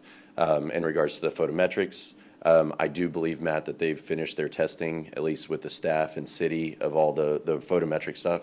So I do think that all that has been resolved. To my understanding, they did replace those photometrics a little bit before this, and so the shades weren't doing exactly right what they were projected. So we were able to go in, get that corrected. It did take some work, but we were able to get that to where they took the photometric readings with the city to where those were meeting the standards that we have. Kind of focusing a little bit more onto the site in regards to the parking on that over there on the side up adjacent to the building.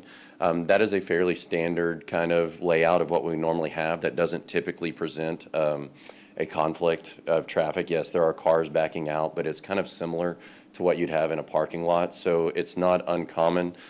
There's especially on that back side, there's a large drive aisle over there because you have a minimum distance between the back of the kiosk and the parking stalls that creates the two-way drive aisle, and then the canopy is actually set forth, and all the pumps are in front of that. So you have a rather large, it's more than just your standard 24-foot drive aisle whenever it's there. Another thing that we have to do is eliminating that parking is that we do have to provide ADA parking in close proximity to that kiosk for them, so that if we have somebody that's working for us or somebody that needs access to that we have an ADA accessibility close to there. So that was one of the things that we had.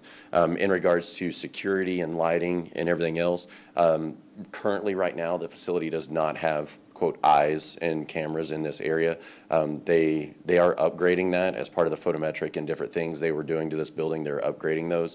I think that some of the cameras and stuff, regardless of this, are going to be coming in July, and so as of July we'll have upgraded, and this area will be part of that, so it will be taken care of on what we have there. I know there was some questions about parking in the meeting before. We did do a parking analysis, and I apologize, whenever we were working with Matt and everything else, part of that was we had that there, and then whenever we did it, I guess just it maybe didn't make it into y'all's packet. But in looking at that, we've gone through, and we actually started with our team on the sales, because Kroger can track the sales of when their busiest times on each store on that, based on revenue and what it's generating and everything else. And so we started with the analysis on that, and that was internal to our group that we didn't do. And this store particularly is on the weekends and Monday. Those are their 3 busiest days of the week. And so we went out and we took some historical, just our photographs. And Matt, if you back it up a little bit, you can go to the overall aerial that you presented, because it's fairly well represented of what it is. Between the weekends that were studied and the Mondays that were studied, the lowest was 120 parking spaces and the max is 127. So we have 309 that's there, give or take. That's a little less than 50%. And if you look at the aerial that Matt just happened to have pulled up here, that's part of the aerial, you can see that that's fairly representative of what we have in the aerial that's presented to you today. So from a parking scenario and a parking ratio, we do feel with our development of what we have that there is adequate parking for that, considering that, during our normal business hours, our normal of what we have, on our maximum of what we have is less than 50%, or what is parked is less than 50% of what we provide. So we have a rather, you can see there the whole southern half of that parking lot is available for additional patrons, and we don't anticipate that. Also, the area that we tried to find was an area where it would have the least impact to the store.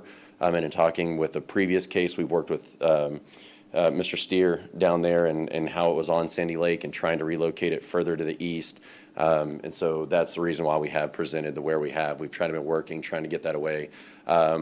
There was some talks about the lighting and the canopy of the materials, even though that those material requirements have since terminated. We have still gone through, we're matching all the masonry materials, we're matching the building, we're matching everything there. We're not just giving the flat standard canopy. As you can see, we're providing the nicer canopy that has the mansard style roof on the top of it to give it a little bit more, because that's what Kroger expects anyways, to match what was there. And so I know I've been talking a lot and I've been going kind of fast. If I missed one of the concerns, please let me know. We can go back through that and address anything that we might have. Sorry, yeah, I wanted to follow up on a couple. On your accumulation study, you'd mentioned Saturday, Sunday, and Monday. When was the data collected? So our traffic study was February 18th, February 19th, and February 20th of this year. Okay. So. And in terms of your peak month, when is Kroger's typical peak month? Does that align with February? I think you're going to have your peak month is typically going to be around the holidays. We didn't have a time to do that right there. So your peak months are going to be around the holidays. But I think as far as like your standard grocery traffic, that's a fairly standard traffic number. Yeah. That's a fairly consistent data to where you really see your peaks, and where that excels is going to be your Thanksgiving and Christmas. Okay. With regards to the detail plan, the section, drawing a blank on what the profile, the materials, and the roof. The elevation, yes, sir. Yeah, the elevation. Sorry. The elevation. How does this submittal differ from the one that you first brought to staff? So, are you talking the one that was disapproved? The one that staff did, yes. Well, the one that was disapproved many years ago, we were actually not a part of that submittal to the city. When we first met with Mr. Steer and staff, we actually went down, met with them, and showed what we were doing. I believe, Matt, we changed the materials a little bit, the color to match the building a little bit more, and then we've also added the mansard roof. That was on there because we had our standard standard profile of where that was. Gotcha. So we've dressed it up a little bit. They had their standard. Kroger has a standard pallet. It was still masonry material, but we worked with Matt and staff to get closer back, and we actually went out and matched the materials of the building. Okay. Matt mentioned some concerns raised by some of the written comments, traffic concerns, emissions, proximity to the elementary school, noise. Let's just kind of go down the list. How would you respond on traffic? So traffic that we have right there, and when we're adding this fuel station in, this is, when we're adding the traffic to the Kroger, and this is kind of there, typically around 80% of the people that are going to our fuel station are also shoppers of the gas station, or other way around, shoppers of the grocery store are patrons of the gas station. And so statistically, from a traffic standpoint, there's not a considerable increase in traffic that's going to be coming up and down. And the additional traffic that typically is passerby traffic is what you consider. Somebody that's going from point A to point B, they're driving down the street, they need gas, okay, I'm driving down, hey, here this is. You will have some that will be leaving their house, going specifically to get gas, I'm not saying that. But on average, like we said, 80% of those patrons that we have are getting their groceries, they're already shopping at Kroger, so there should not be a large uptick or a significant increase in traffic. Okay. And then emissions with regards to the fuel. So in regards to the emissions, I mean, those are very heavily regulated with the TCEQ and what they have. I mean, you have the the vent stacks that we have here that are integrated in that we show on our elevations. You can see those right there. Kroger, along with everybody else, are meeting all the TCEQ requirements. They have to be monitored. They have to do all their reporting. And with that, you know, Kroger is, we just did a study, it was a couple weeks ago, and I believe not just environmental emissions, but also from leaks and everything else that get monitored. They have to report anytime that they have an incident. And I believe there's 65 to 67 fuel stations that Kroger monitors here in this region. And we went back, and over the last 20 years, there's been one recordable incident that's had that. And that wasn't even an incident with the actual fuel pumps. What happened is that there was a fuel truck fueling the tanks, and a car wasn't paying attention, and a patron actually ran into the tanks and into the hose, and so then it spilled some fuel. So out of the last 20 years and 67 stores of operation, there's only been one recordable incident that they've had that has caused reason for them to be able to, you know, that you have to report to TCEQ that require the proper cleanup and different things of that nature. Kroger also has they have an attendant out there, similar to like what the hours of operation that I think you guys mentioned on the United, where they would have an attendant out there at the similar hours in operation as what they have. And that attendant, whenever they're not operating or working with patrons, they do have cleaning schedule requirements where they're patrolling the fuel station that they're, you know, picking up. They have, spill cleanup kits in there so that whenever there's minor spills and small cleanups that they're able to contain those contaminants, capture them, collect them, and then properly dispose of them, so it's not going out into the drainage systems or different things like that. It's not just a water hose that's washed down. There are proper procedures that they do have in place for that. Noise? So noise, I mean, you know, your traffic of getting out, the pumps themselves don't really make a whole lot of noise whenever you're there. Cars coming in and out, those you're getting in and out, you're opening and closing your door. It's going to be very similar to the traffic that you have for people getting in and out of the door and growing into the groceries. And so I don't anticipate there being a ton of noise added to this. There will be, you know, people getting in and out of their cars, but there's not audible sirens or horns or anything loud. There's not a, you know, loudspeaker that you have like with a drive-through restaurant or something where people are talking out of it. So that should be fairly limited with what we have for this store. Okay. We got the tree deficiency, code compliance. So Matt had mentioned consistently that there were some consistently recurring code compliance issues. And I think, unless, correct me if I'm Matt, I mean, there's two things that I know that we've been working on that have been probably the majority of those. And one is the landscaping of replacing that, and over the years, some of it getting removed and not getting put back. And then the other one was the photometrics, which I know has been something that whenever they got put up, there were some issues that they worked out with those in the replacement of the lighting. The other thing that we have is in regards to deliveries, and I'll kind of put that one in the separate box real quick because I want to address these other two first, because these are front and foremost on Kroger and what they do and everything else. So they are working through all of those and trying to as expeditiously remedy any of those. They have the photometrics under control, and like I said, Mr. Steer's been very he's been working with us and talking with us, hey, we've got the landscape plan. This is what we need to do. We need to get this in the ground. And so we've been trying to get that in the ground. Unfortunately, I'm standing up here today not being able to tell you that the trees are in the ground. We do have trees, but they're the wrong size. So we will work to get that replaced. I don't think there's any issue of putting that condition. And then we have the deliveries. Deliveries are something that Kroger is aware of, and it is something that they work with on this store and all their stores. On the timing. There is a timing, and they are aware of the delivery of the timing. The problem is that the deliveries and the people who are making the deliveries are not. They're coming from the Frito-Lay. They're coming from Coca-Cola. They're not coming from from Kroger. So whenever incidents happen, they go through, they have to talk to the delivery, they have to talk to the provider. The provider talks to their trucks. The trucks, they have to get that and going. Well, those truck drivers turn over, you get a new truck driver who's not there, who isn't paying attention.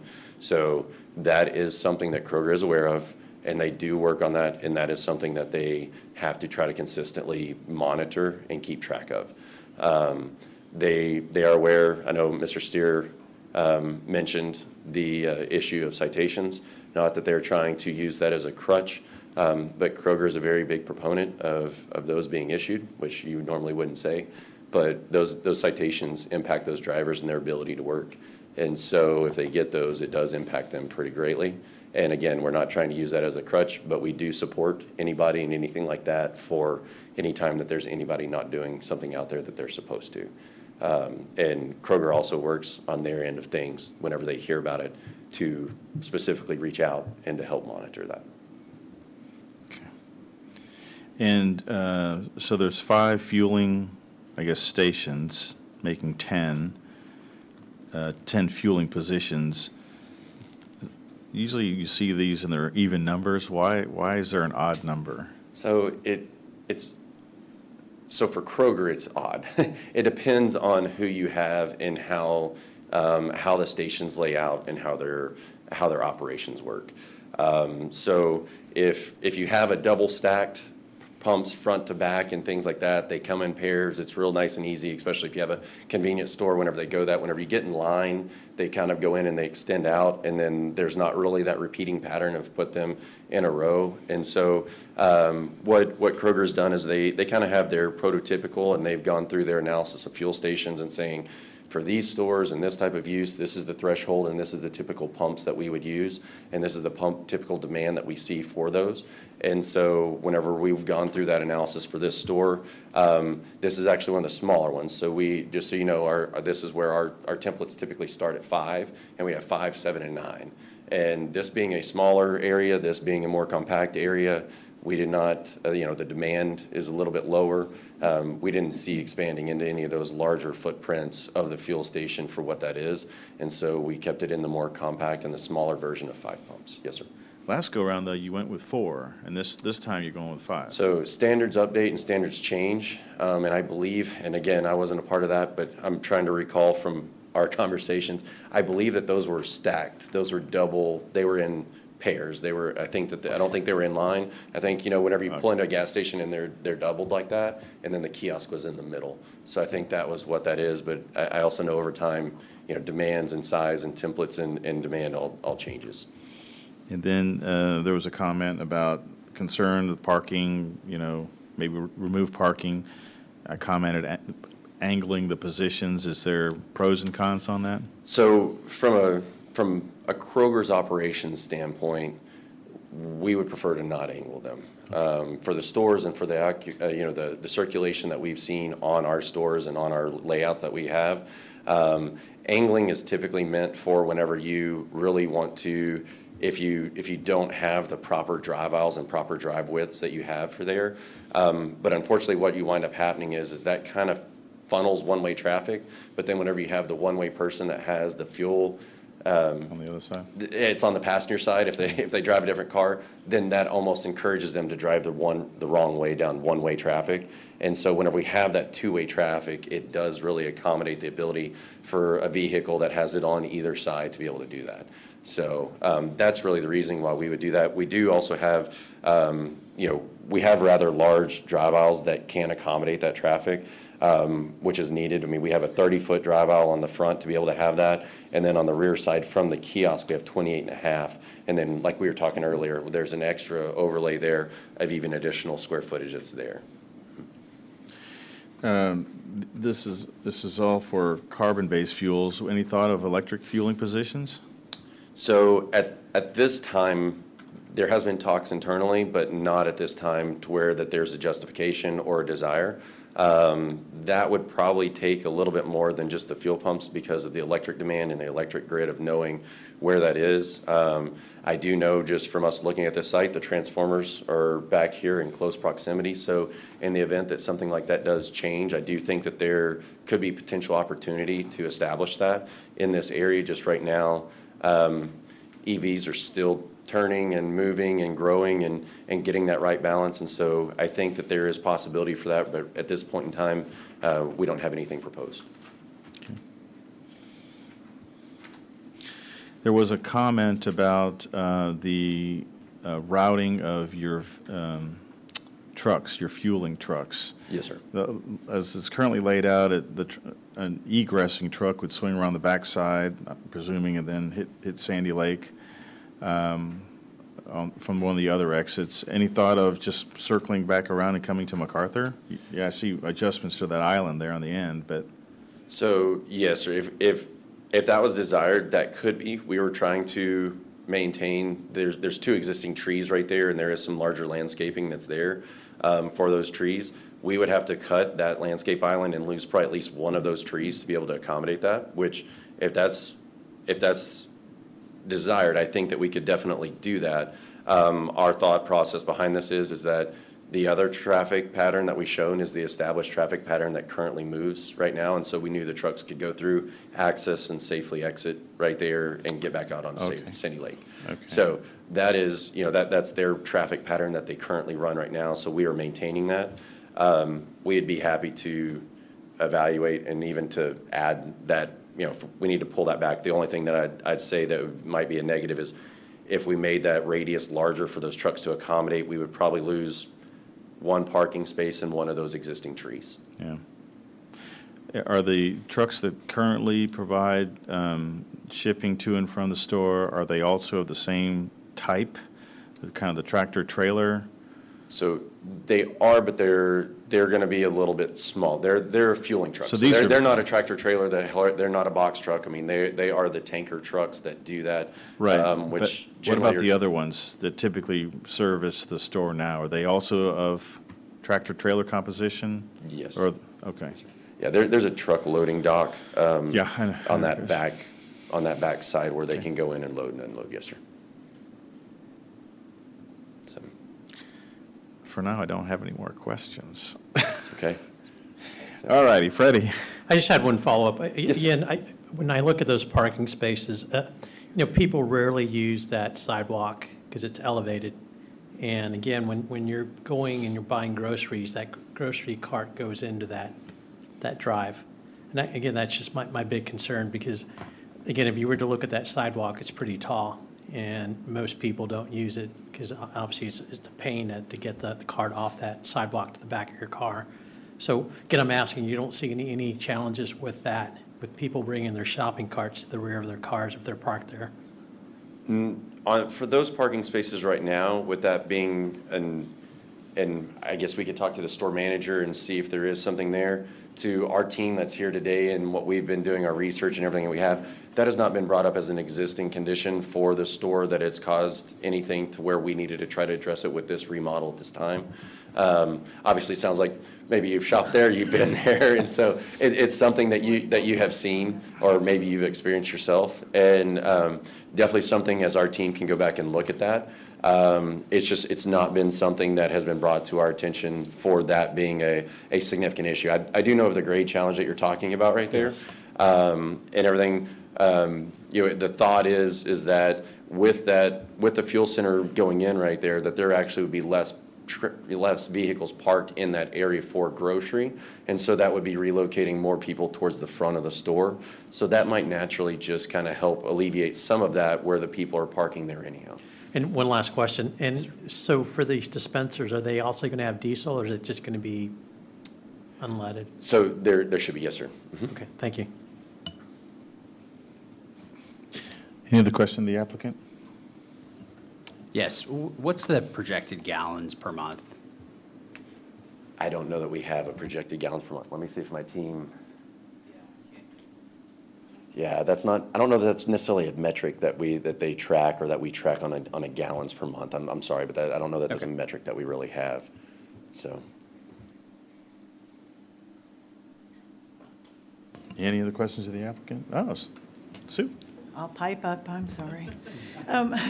With this going in as a gas station, did you guys give any consideration to electric vehicles to do a station or two of that with? So, Ms. Blankenship, yes. So as of right now, I mean, with the change of EVs and those coming online and everything else, it's not something that Kroger is actively doing in their fuel stations in their growth. Now, Do we have something and it hasn't been talked about potentially, just in conversation and things like that? Absolutely. And so, like I said, what we had talked about is that I do know there's a lot of infrastructure that kind of has to go with those electric vehicles, and like from transformers and electric and grid load and different things like that are way above my intelligence on that. But when we were talking about it, we do know that the transformer is in the kind of the back corner of the store on the same side as this, so that in the future, if EV does grow and charging stations do become a little bit more needed and popular to where that it can be justified from a cost and expense standpoint, we do have the facilities in close proximity to where we could upgrade or potentially add. I mean, we'd have to come back to you guys for that, because I think that would be an amendment to the PD at that point in time of adding that in there. But at this point in time, we didn't have that ready to present for you guys. Any other questions? I just have one last one. Yes, sir. Regarding your USTs or underground storage tanks. So just for the general public, concerns with leakage, things like that. So can you kind of describe just the monitoring that's occurring with those USTs? So you want to come up? And we knew that might come up, and so we've got a great presentation from Kroger themselves and everything else. So I'm going to pass that off to my partner right here, and I'll let him take that over. Richard Binkley, 751 Freeport Parkway, Coppell, Texas. I work for Kroger, project manager. So thank you for your question, because I've been sitting there all evening and didn't get a chance to speak. So so basically basically your question is leaking tanks. All right, so I think most of the general public, great question. Most of the general public, when you start talking about fuel tanks, they think of this, aluminum tank coming up out of the ground, single-walled, flat ends, and it's all leaking. So current federal regulations date back to 1988. So since 1998, the current federal regulations do not allow single-wall tanks. So every tank that's been installed since 1998 is double-wall tank, which we do also. So you've got a double-wall tank. The tanks are made of non-corrosive materials. You've got brine in between the walls. Brine is simply the salt water, colored salt water. And as the more I talk to my experts that live in Denver, it's basically the Supermarket Petroleum Group. We call them SPG. So they're in Denver, and one of the gentlemen that I usually frequently talk to, I asked him, hey, tell me about leaks, and he said, Richard, if you've got a pinhole leak in one of our tanks, you're going to find it with our monitoring systems. So, and that's pretty amazing. So when you think about these storage tanks, you have to think about, say, the Starship Enterprise being buried into the ground. It's that sophisticated. Monitoring throughout, brine level monitoring throughout. There's 3 stages we have to go through. You have the underground storage tank, you have the product piping systems, then you have your final inspections. We invite TCQ on site, so they're invited to be on site. The fire marshal with the city has to be on site to monitor tank pressures. And so as far as the leaks go, you really don't have those. So Clay did a good job of filling in for me there when he was talking about our 67 stores over 20 years, not having really any issues with reportable spills. And so internally, I've asked our division manager, and we haven't had any problems with underground storage tanks. So that's kind of where it's at. But I appreciate your question, and it allows me to shed light on, something. So hopefully I answered that pretty well. So. Andy, Clinton. Do your pumps have an automatic shut-off, so if somebody... They do. If for some reason the pump comes loose, it's an automatic shut-off. We also have automatic shut-offs on the kiosk where you can go and you can, it's an emergency shut-off where you can hit it. But to answer your question, yes. So there's redundancy all over the tanks, the sumps, dispensers, so... Any other questions by the commission? All righty. We'll reserve the right to come back. Thank you. With any Thank you. final questions. Matt, I wanted to ask a follow-up. With regards to the code compliance issues and violations, have fines been issued? Yes, a citation was issued. What is a fine for occurrence? I'm not or- absolutely sure for, it could be up to $2,000 per occurrence for a zoning violation. Well, okay. Okay. All righty, this is a public hearing. We have several folks that are signed up to speak. I understand there's someone that had an extended presentation or some comments. Okay. So typically we allow 3 minutes per person to speak. If you can kind of cap it, say at 5 or less, that would be great. Thank you. And so hopefully I kind of asked some of the questions that we were kind of hearing and some of the questions we came up with in our review of the case. Okay, so let's go first with Clay Christie. Oh, I'm sorry. Golly. So then John Murphy. All right, Bobby Finken.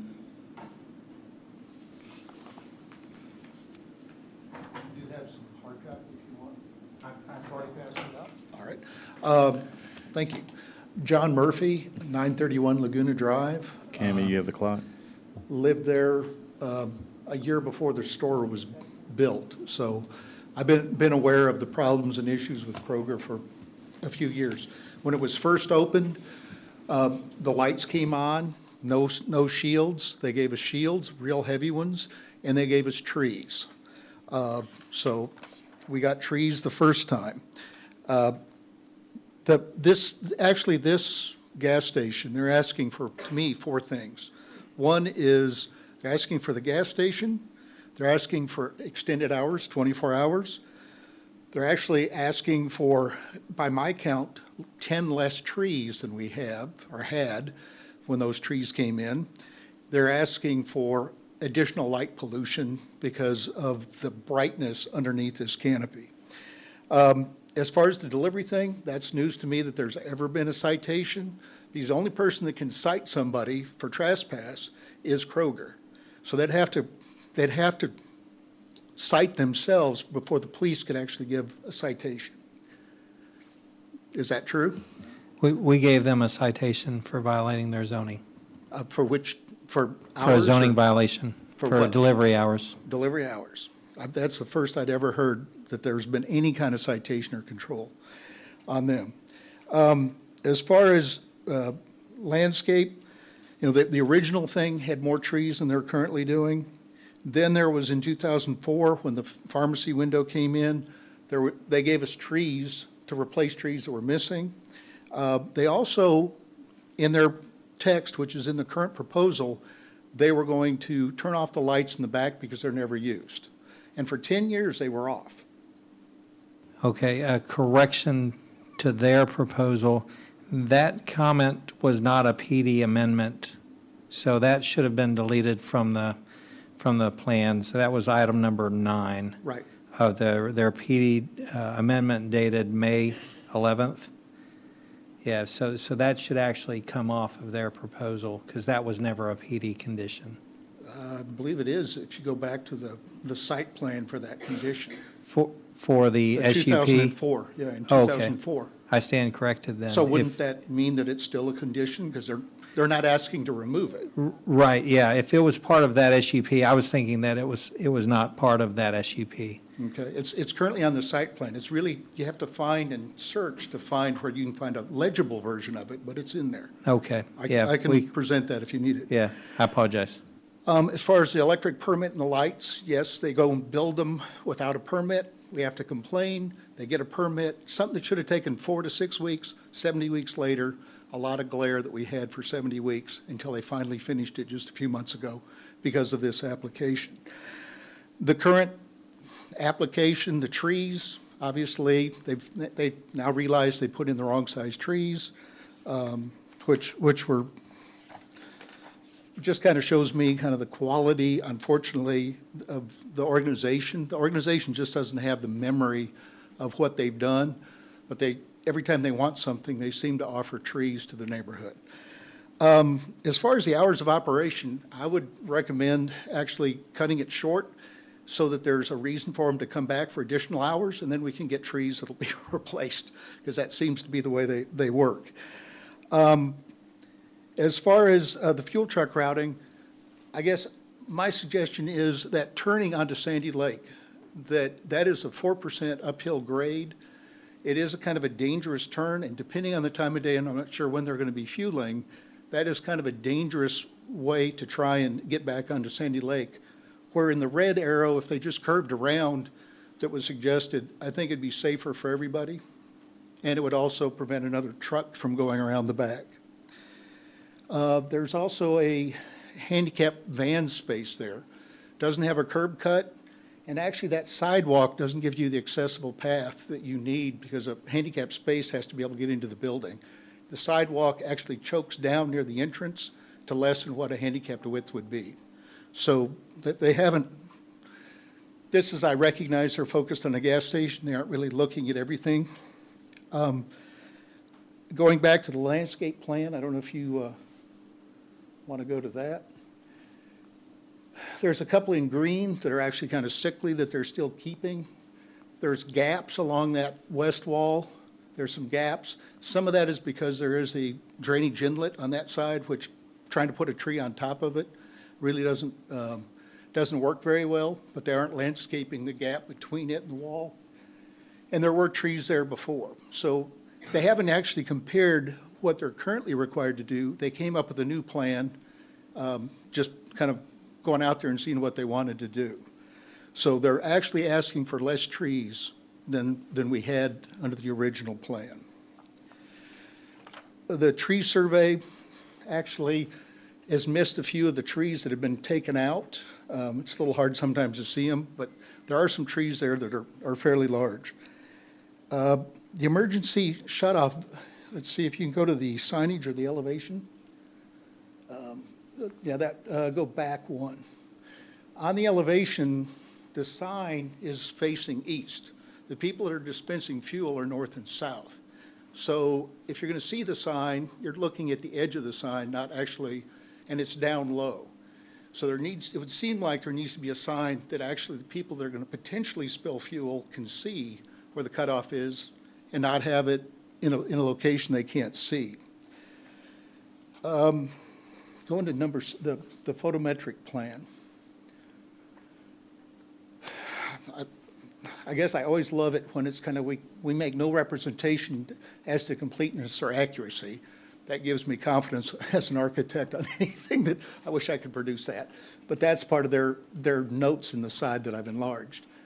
But there's the glare. It hasn't been indicated if there's a hood to block the lights. They're going to be underneath the soffit or underneath it.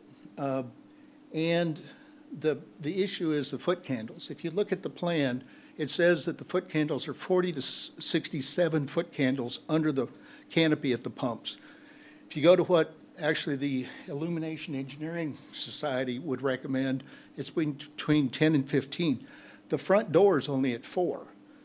So this thing is going to glow. The football stadium at the 50-yard line is about 50 foot candles. So this thing is going to glow no matter if you can't see the lights, just how bright it is. It's going to be kind of obnoxious. As far as some of the other comments that were out there, Market Street is on Denton Tap and a freeway. This is a residential neighborhood. The brightness, the hours just don't seem to me to make a lot of sense. So if they could correct some things, but more importantly, the ordinances need some teeth, because we've been calling for 2 years about the deliveries, and the police basically say we can't do anything. So I've never heard that there has been actually any kind of fine on zoning violations. That's kind of news to us, or me. Anyway, thank you very much. Thank you. Let's see, Jan Angier? He already addressed everything that I was going to talk about. Okay. For the record, are pro or con? For or against the proposed? Con. Okay, against. Okay, Dan McNabb? I'm on there too. Oh, yeah, we've got a couple more here. Dan McNabb? Are you Dan McNabb? I am Dan McNabb. Oh, okay. How are you? I'm good. How are you? Good, good. I'm at 912 Basilwood Drive. Thanks for hearing me tonight. You bet. So I just wanted to come by and say, I think all of us, I've been 22 years in the HOA Lakes of Coppell.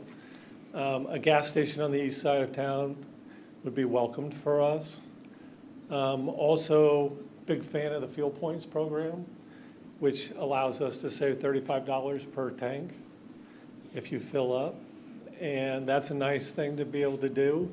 Instead of driving all the way down to the Kroger on MacArthur, Coppell could lower their carbon footprint by not having all of us have to drive 20 minutes to another gas station. And I think this was a good one too, and that is the tax revenue. No one's brought this up, but the tax revenue that the city would make from the sale of gasoline, and from the convenience store. I'm not sure what that is, if you all have made any studies on that, but that additional tax revenue might be a nice thing to have too. We never have enough money in the city. Anyway, that's all I have, and I'm for the gas station. Thank you very much. You're welcome. Rebecca Watson, followed by Danny Watson. Hi, I'm Rebecca Watson, 203 Meadow Run. And I'm here to express my concerns regarding and my opposition to the addition of the gas pumps at Kroger. My primary concern is being pollution from gas spills and vapors, including benzene, that are emitted during fueling, refilling of storage tanks, and venting from storage. I think if we look at the elevation that shows those nice little pipes that come up to vent the storage, what those are releasing some of the fumes from the tanks. And those are not without concern and consequences. I know we've talked about tonight that we're in compliance with the Texas Commission on Environmental Quality, but I think Coppell's standards are higher than what the Texas Commission on Environmental Quality would represent. And the fact that there was mentioned one reportable incident to the TCEQ because somebody ran into a truck. I think what we're missing is on a daily basis, there's fuel dripping and vapors escaping. And the real reason that I'm here, I live in the Meadows, I'm not adjacent to this, but if you would put up that very first aerial photo, please.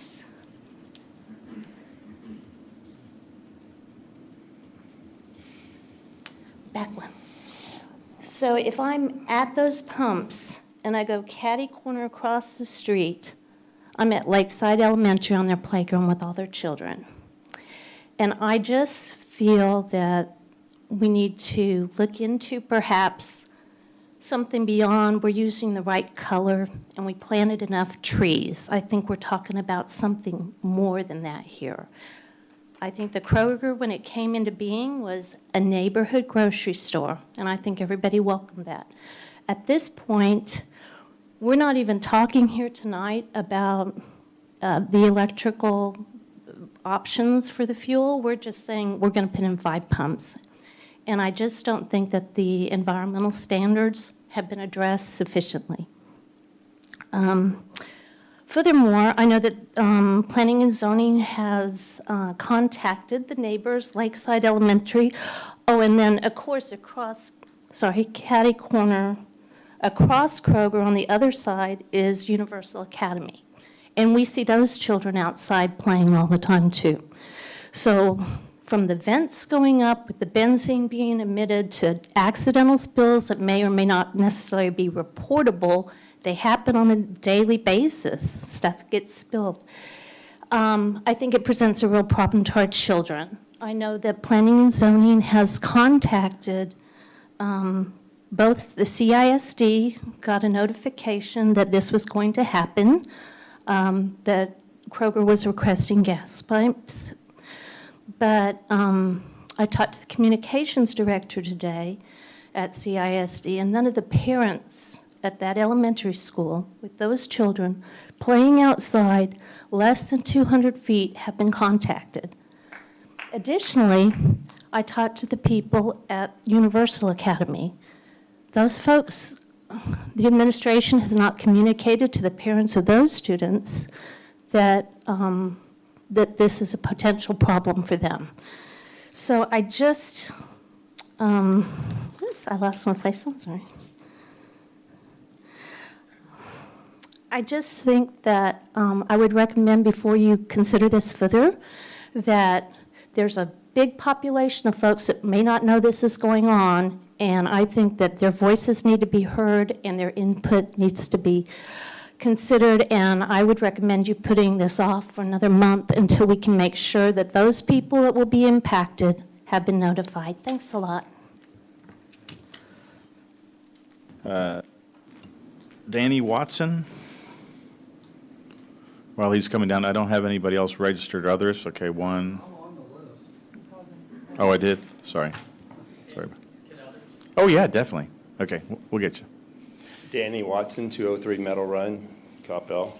I just want to second everything Rebecca said. Doesn't always happen that way, but definitely feel strongly about her comments. I feel really strongly that the parents of all those students over there should be notified. None of them have a clue that this is going on, and it's going to be a gas station with potential environmental risk going really close to where those kids are outside playing. And I think you really should consider that before you push this forward. That is a big concern for me. That's the first thing I thought about today when I heard this, is that do the kids and the parents, do they know about this at these schools? And we confirmed today none of them do. If they do, it's very few. And I read a lot of articles today. I'm no expert at all, but just trying to get up to speed a little bit about this, and just a consistent theme and conclusion about a lot of these environmental concerns and being good neighbors and lighting and all that, is that for, good gas stations are, the nearest home is 500 feet. I don't know how close the nearest home is in this proposed development, but that's as near at home as they're recommending. And that for schools, it's recommended 500 to 1,000 feet. And for any, I don't know anything about public water supplies, but 500 feet was also recommended for that. And I guess another concern I have is that property values of residential homes. I can't imagine this is going to help anybody's home values a gas station. I just think you got to really consider that, and that's y'all's responsibility for the highest and best use of a property. Just consider that, please. And I don't know about the sign. If the sign that they have now, is it the current requirements of the city ordinance? Are they already up to the maximum amount? Are we allowing a sign that's going to push them over that? Then I would just recommend, I would hope you guys would consider denying the sign or making a much smaller sign. They're already at their max. We don't need another big sign lit up, on the property that people can see that there's gas station there. People know that there is. Just please consider that. Thank you. Bye-bye. Thank you very much. Okay, so we had Orange and we had the gentleman over here. So how about you first? And then followed by you, sir. Hello, my name is Bobby Finken. I live at 1032 Basilwood, and I'm representing myself as well as the largest HOA in the city of Coppell. The board met last night and overwhelmingly asked me to convey their feelings that they were in support of this. The Lakes of Coppell is 1,300 homes, wraps around the Kroger. We've worked with Kroger on numerous occasions about things that we wanted. I was a big proponent of having them reduce their hedges in the front of that store because it was blocking our signage that says Lakes of Coppell.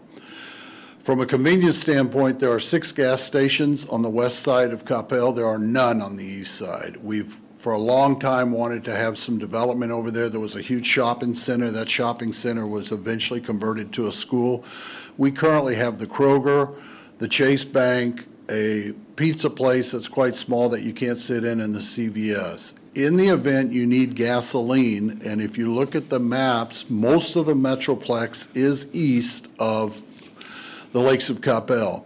There are no gas stations now going eastbound on 35 because they've torn those gas stations up because of the freeway is coming through there. There is a Shell station on the west side, but there just isn't as much gas stations as there was. 2 of the 6 gas stations that are in Coppell on the west side of the part of town were developed in less than the last 10 years. So it's a lot more activity if you live on the west side of Coppell to buy gasoline. If you're on our side of town, unless you're going westbound, it's a real hassle. We all get points. We shop there. We think they've been a very good tenant to work with, especially from the HOA, and we hope it gets approved. Thank you. Thank you very much. Yes, sir? While he's coming up, sir, what was your name? John Murphy. So, James Kaplan, 900 Basilwood Drive. I have 2 children in Lakeside Elementary. I own property in 900 Basilwood Drive, but also 953 Fountain Drive. I was actually very surprised to get this letter because I'm a huge fan of Kroger and I'm a huge fan of Coppell. And Coppell, to me, represents a nice compromise between commercial and residential. And I moved to Coppell and I moved to this neighborhood for that reason. And so when I see this seems like a bit of a betrayal of that balance. Just because, yes, it would be probably convenient to have another gas station, but the benefits do not seem to be very evenly distributed in this situation, especially when you consider the liabilities and the risks, right? And the pollution and everything else. So I can understand why Kroger would like this. I can understand why some residents might have it, want to have it. But from a property value perspective, from a school value perspective, and let's not forget Lakeside Elementary is very highly ranked, I cannot see how the benefits accrue to me. I just cannot. I can see the benefits accruing to very narrow interests here. And that's the only thing. And the other thing is that the traffic on Sandy Lake and MacArthur, there are car wrecks there almost on a daily basis. I don't know if you've noticed, but there is like constant debris of vehicles. So that's the other thing that didn't really make sense to me. We're just encouraging more traffic.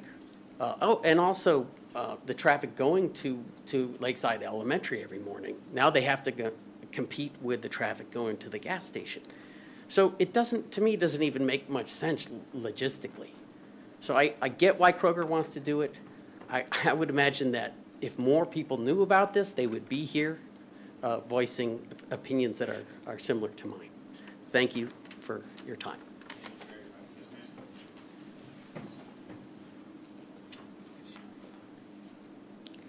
Christina Isaacs, 965 Pintail Court. I'm here in opposition. I flew in from Seattle last night at 9 p.m., opened my mail from this organization, and I was appalled to find out that we were having a gas station. Lots of rumors. I don't understand and haven't heard described why they moved the gas station closer to the homes. So I live on Pintail, which is just off the top of your list there. Why not put it on Sandy Lake, down where there's no homes? There's going to be a long driveway, Sandy Lake. So I came here not opposed to the gas station. I come opposed to putting it in the corner closest to my house, closest to Lakeside. And in what I back on MacArthur. I already live with the noise from the traffic. He said 80% of the customers will be customers of Kroger. No. We have so much pass-through traffic going up to Louisville and down to Irving, and this will be the first gas station they see coming down from Louisville. They're going to come in. And the same thing going home from Irving, they're like, oh, I need gas. It's easy. You're going to get way more than 80% of use from customers of Kroger. And then just quickly, why do we need another gas station? I know Bobby said he thinks it's great. I've lived here 20 years. If I'm going west, I buy at Shell or go further down to Exxon where it's much cheaper. If I'm going out of town, I go to Beltline. This is not a big thing. We're a tiny little town. I'm not sure. I assume you're going for the taxes, and that's the reason they're encouraging this. I have to say, Kroger has not been a good neighbor. We heard about the lighting, but I manage a lot of Boy Scouts, and we frequently discuss coming out to Kroger and cleaning their parking lot. It is filthy around the pharmacy. These are not, whoever's managing Kroger doesn't care about Coppell. We have so much paper and garbage up along there. Every once in a while, they send someone out to clean it up. I've never complained. I just try to get my Boy Scouts to go there and do service cleanup. Air and water, please think about saying no to the air pumping up tires. That's a lot of noise. We already deal with the noise from the air brakes of the trucks. I don't know how much noise you get from pumping up your, I go up to Discount Tire and get it done. But that's, noise concern is a big problem for me. 24 hours per day, we are not Market Street. Market Street is surrounded by businesses and a highway. We are surrounded, residences on the south and all the way around Coppell. No, 24/7, people don't need gas in Coppell 24/7. Who's on the road? I can see, there's no one driving at 3 a.m. Significant traffic problems getting on and off MacArthur. Again, we just heard about significant car accidents and kids getting to school in the morning to Lakeside. A lot of us have Lakeside kids or had. It's a nightmare as it is. And I think that's it. I'm a little stressed. I'm trying not to be. Electric cars, why the hell not? Well, if you walk around Coppell, there's Teslas everywhere. This is a wealthy community. Why wouldn't you put in an electric charging station? Do it now. Don't ask for it 10 years from now. We've got to build the grid if we're going to have this. I'll send you a written report of dangers of gas stations. What we said earlier, they should not be within 1,000 feet of a school. They shouldn't be within 300 feet of a residence. And this is from a California 2019 report from the state of California. So I'll send that as an email. Thank you. Thank you very much. Anybody else who'd like to speak for or against the proposed application? Last Chance Cafe over here. Huh? No? All right. Okay, with that, we'll close the public hearing. Discussion by the commission. Oh, wait, sorry. I got some questions of Matt. Sorry.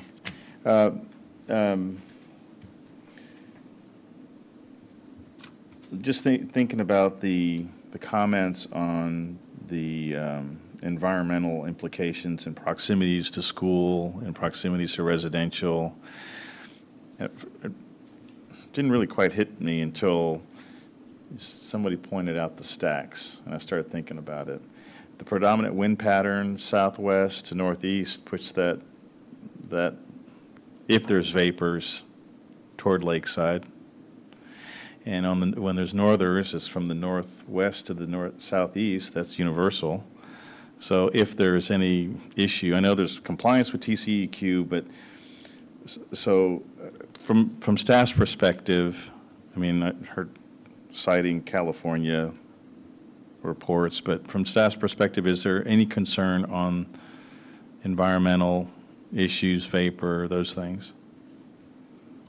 Now, from the staff's perspective, we would just trust that they meet the TCEQ standards. So if a complaint is lodged then with the city with the concern after its site's built, what does the city then do? File it with TCEQ and it goes away, or TCEQ and have them check it out. I'm not exactly sure. Yeah. What goes on there. So at what point does it become an issue? I guess number of complaints that it becomes an issue that then TCEQ investigates, that there are concerns of vapors, emissions, things like that? I'm not exactly sure how that happens. Okay. But Okay. TCEQ is the regulatory authority on that. Okay. They can file suit. Okay. Thinking about hours of operation, and so that Market Street, it's 10 to 6 for the convenience mart. And so, but I presume the tanks are open 24/7. I don't know that I've ever tanked up after 10. But would it be too onerous to put a limitation on the gas pumps? I think that's part of this request, so you could definitely put those hours of operation limits on them. Okay.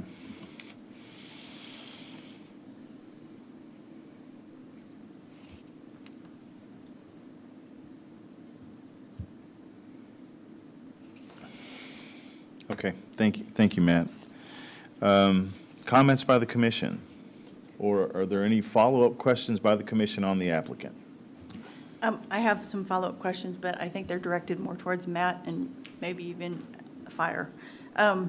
So I would compare the location of this very similar to Speedy K, which is set into a residential environment with 3 daycares, one next door, one catty corner across the street, and one across the street from St. Anne's. So I'm thinking they're all within probably 1,000 feet of Speedy K's gas pumps. But my question, I guess, so I'm going to kind of compare and contrast. So with those, what are Speedy K's hours of operation for their gas pumps? Do you know? I don't know offhand. I can do a Google search really quick. I'm fairly sure they're not open at 6 a.m. But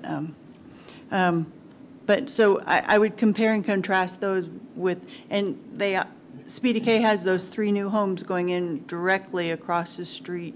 I mean, within 100 feet. Yeah, I'm Just not sure the generally. exact distance. But, so have we had any issues with Speedy K, with any environmental issues, with any, complaints or regulations or fumes or, that you're aware of or Fire might be aware of? Any incidences? Let me call the fire department down because He's been sitting there too much. Yeah. He needs That's some right. exercise. Good thing you showed up. Tim Oates, Coppell Fire Department. So again, like the gentleman from Kroger stated earlier, these tanks are nowadays, since the late 90s, they're set up with stage 2 vapor recovery. So there's I don't want to say how much vapor, I don't know the numbers, but it's when you're pumping, there's that container that goes over, all the vapors go back into a recovery system. Same way with the tanks. The tanks have a complete recovery system of vapors.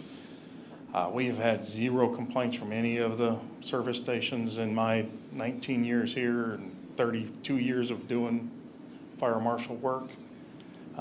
We used to, when we had leaking tanks in the late 80s, early 90s, obviously there was issues back then, but since the regulatory agencies have changed, the feds have changed the tanks and the vapor recovery requirements, I'm not aware of any issues, but then again, we only get the 911 calls.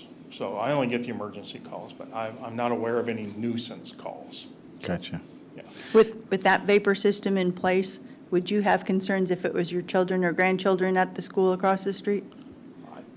I really don't want to give my No? opinion. But, Okay. yeah, Fair enough. yeah. Can you show that image of the vent stacks? Whoa, hold on, Tim. And I don't, and maybe I'll follow up with the applicant. What are those there in the top right of the circle, those stacks? Is that like pressure It's relief? basically one for each tank. There's 3 of them. So there's 2 large underground storage tanks. One is a dual tank, so it'll have your super unleaded and your unleaded, and then the other one is diesel. So there's just one, it's just normal pressure relief vapor.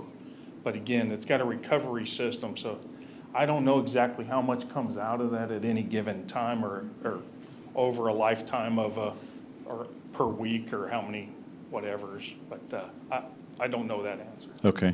It's not going into the atmosphere. Okay, and then are you aware of any proximity concerns or reporting on distance from residential I and mean- institutional uses? The International Fire Code, which is city ordinance, requires the underground fuel storage tanks to be so many feet from a property line. This one meets that. It requires the vent pipes to be so many feet away from a property line. This one meets that. And the fuel tanks or the fuel dispensers to be so many feet away from a property line and or a building or structure. And it currently meets that. Okay. The International Fire Code. To save you another walk. Any other questions of Tim? Thank you very much. Thank you. Sue, did you have any other questions, general questions or anything? No, I'd be curious what the hours of operation at SPDK are, since it is I looked it so up, it close. says did 6 you? to midnight. But I don't know if those tanks are turned off, those pumps are turned off, I don't know. Okay, thank you. I guess it's only fair to maybe the applicant be able to respond to some of the comments that we've heard. So can you help me out here while the image is up there on screen, the vents there and purpose and? So Chief did a great job with us, and I'm not going to try to pretend that I'm an expert on that as well, because I'm not, I'll be first, but I do know what they do and what they function as. So those vent stacks don't just sit there and vent out fumes 24/7, 7 days a week. As the Chief said, it's a pressure relief valve. In case the tanks get too pressurized down there, whenever they do that, that's whenever they release. And there is the secondary recovery where they go, and most of those vapors are actually recovered that goes in. Is there still some vent that comes out? Yes, there is. So, but that is, as those vapors and everything has become more apparent and from the 80s to the 90s, where it was just kind of a free-for-all of what it was, to the restrictions now. I do know that those are very well regulated with the TCEQ and everything else. I know there was mention of a study in California and a separation. I'm not familiar with that study, so I can't really speak to that. And I'm, like I said, I know with our team, we do track and work on our separations and the codes and the property lines and the separation of what we have to work with within our guidelines of what we have. I would like to just kind of go through a couple of things and everything else, because Mr. Murphy was very on point, had lots of good things to do, so I want to make sure and address a couple things that he brought up, as well as some other things as well. So let's start with the landscaping and the lack of landscape trees. I will say that Mr. Steer and I know we went through that existing landscape plan from the old PD pretty heavily to try to make sure that we were not removing any trees from what was there and matching what was in that old PD. If there is, in fact, a gap between any of those trees, as Mr. Murphy has mentioned, that's, like I said, we've gone through a couple different rounds of the reviews of all that. Mr. Steer and I can go back over that, but that's not the intention. All the trees that are there on the approved PD are plan as dimensioned. The only thing I can maybe think of is that over the years, maybe additional trees were planted in there, because I know he said, hey, they've come back and planted additional trees, and so maybe that's what that is. Matt, I don't know, but if we'll evaluate that, and if there's some room for, I mean, those trees are there meant to be for a buffer. I mean, we understand that, and that's the goal, and that's the intention of what it is. So if there's an ability to add anything back in there on that back, I don't see that being a problem to try to correspond with what was previously approved, and we're not trying to short them of any trees or any landscaping back there. The truck routes that they brought up, so the safety exiting back out onto the road whenever we're leaving right there, that is the existing traffic pattern. That's what those trucks are accustomed to doing right there, instead of making the U-turn back onto MacArthur. Again, we're more than happy to evaluate that access onto MacArthur, but following where the trucks and kind of creating that singular path was our thought process behind that. Has there ever been an issue with current operations and any kind of accident? In our meeting with using operations, there's not been anything that's been brought up that we're aware of. Obviously, sometimes those, again, the trucks that are making that delivery right now are typically not operated by Kroger, so if there was an incident, unless it was logged through the Kroger's, if somebody pulled out and Frito-Lay had an accident right there, I don't know that would get logged into Kroger's system. But to our knowledge, there's not an existing issue of, typically if you have a frequent accident-prone area or an intersection or something like that, the owners and the property owners and the management that goes through that become aware of it. And as of right now, we're not aware of anything.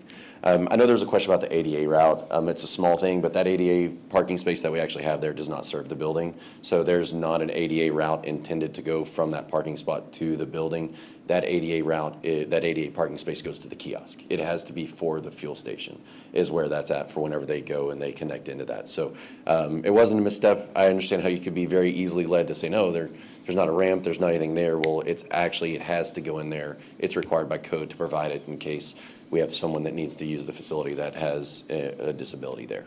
So we do have that. I know there's questions about the recessed lighting underneath the canopy, and the answer to that is yes. So there's a little fur down on the perimeter of the canopy, and I don't think that we have it's not hard, you can't see it on the elevations, but there's a fur down on the outside of the canopy to help with all that. The can lights also on there are projected straight down, so they're not projected out like your parking lot lights and everything else. Like they're projected down, but they're meant to cast out over the parking stalls.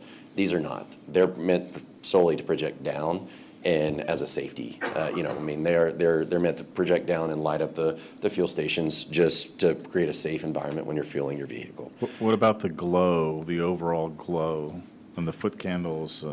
So I know the standards of the foot candles and everything else and what we normally go in with what the other Kroger fuel stations that we have of the other 67. The other 67 fuel that this region manages is that lighting that goes underneath those canopies is a standard lighting foot candle target of what that they have for the Kroger operations, of going in and measuring their stores, seeing what they need, things of that nature. The recommendation of the much lower, like 20-foot candles and stuff like that, I can't, like I said, I don't know where that came from on that recommendation. I know that's not in line with what Kroger typically utilizes and needs for their lighting standards. Okay. And then the other thing that I had marked up was the vent stacks, which I believe that we addressed there. And then on the accidents, I don't know. I know we worked with staff, but again, to our knowledge, not just that exit, but on MacArthur as well. We're not aware of any of the entrances, coming and going into the facility that there's a, apparent traffic issue or a constant area of saying, hey, this driveway has accidents, frequently or anything like that. Our development team is not aware of that. And I know that we've met with staff and, when we go through the DRC review, that didn't come up as being a concern, I don't think, from staff either, as being, hey, can we look at this? Sometimes we have something that, hey, there's an accident-prone area, can we look at it? None of that to our knowledge. Hours of operation. So on the hours of operation, would Kroger be opposed to a controlled time frame with regards to the pumps? That's a little above my pay grade, so I'm going to let the boss here's talk. the pay grade coming right down here. Hi, Jackie Wolpert, 7001 Preston Road, Dallas. So as far as the hours of operation are concerned, Kroger does have some flexibility with that. I would say instead of setting actual hours, to give them further flexibility for when either the kiosk is manned or the store is actually open, if we can align them with the store being open or the store hours, I think that's something that they would be willing to look at. So, and the store hours are? The store hours, I believe, are from 6 a.m. to 1 a.m. I don't think it's 1 a.m. Okay, I'm not I think it's more like midnight. Okay, then it's 6 a.m. to midnight, and then but when is opening? 6? 6 a.m. So yeah. 6 to midnight. Yeah, 6 to midnight. Is Kroger, are you all opposed to that? I don't think that there will be any issue if the fuel center can be open when the store is open. 6 to midnight. Any other responses you might have to some of the other comments? Yeah, so I did just want to address one. Sure. If you can, well, this is fine. So Kroger has standard layouts of their fuel center, and Clay explained that. They're the inline ones where the pumps are on line, and then they have the stacked where the pumps are, there's pumps in front of each other. So the location that they're proposing for this fuel center really is a perfect fit, and it takes up the parking that is underutilized in the parking lot from the customers that go there.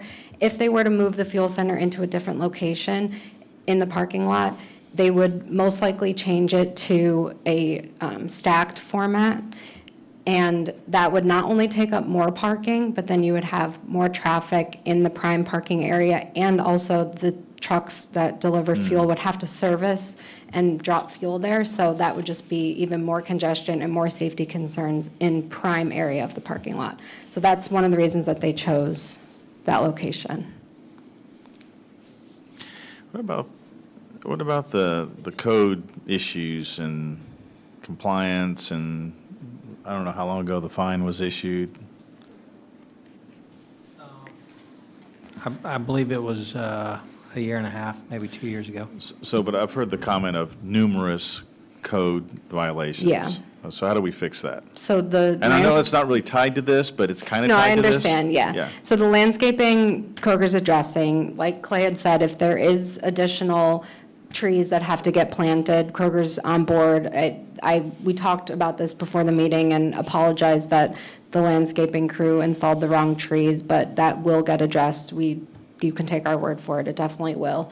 The lighting, that to our knowledge has been addressed, so if there is something that needs to be fixed, Kroger's already addressed it up to now, so I would say they would be more than willing to fix it. They don't want to be out of compliance, so they're going to fix it. And then as far as the deliveries, Clay had explained there's the Kroger deliveries, and then there's the deliveries for all the other companies that come and deliver, Coca-Cola, Frito-Lay, all of that. Every time that there is an issue, Kroger makes sure that those companies know of those issues. I know in other municipalities there have been additional signage that has been put up around the property. If that's something that we are willing to, that's something we're willing to do. If that is something that you think will help, we can also make them internally illuminated, which I know that might shine additional light, but it would be very minimal, but so that a truck driver can see that they're not allowed to deliver after hours. So that's another option that they're willing to look at. I don't want to tell y'all's business, but to me, if Kroger dictates and mandates to all their delivery teams, do not come here between 12 and 6, fines are on y'all. We're passing it down. I don't know. So that's part of the reason that we do like to partner with the police department, and Kroger has said numerous times, like, they're totally okay with the police department actually ticketing the drivers, because when a truck driver is ticketed, it goes against their license, and they're not going to do it again. The problem is when you have driver turnover, or you have drivers that only service the store because someone else couldn't, or something like that, so.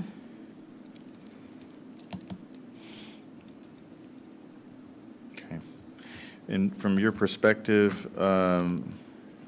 since you're above that pay grade or whatever that was, with regards to the venting and the reports from California about recommended distances from residential, institutional, your perspective on that? I don't know anything about the reports from California. As far as the venting goes, Richard said he's going to check with their supermarket petroleum group also to see if they can give some information on the venting. Any other questions of this level of pay grade? Oh, no. I'm sorry. It's okay. Okay. Very good. Thank you very much. Thank you. Okay. Deliberation time, Commission. Discussion. I just wanted to mention one thing. I guess for the hours of operation, maybe as a concession to the nearby neighbors, maybe considering 10 or 11 as the closure of those pumps, just.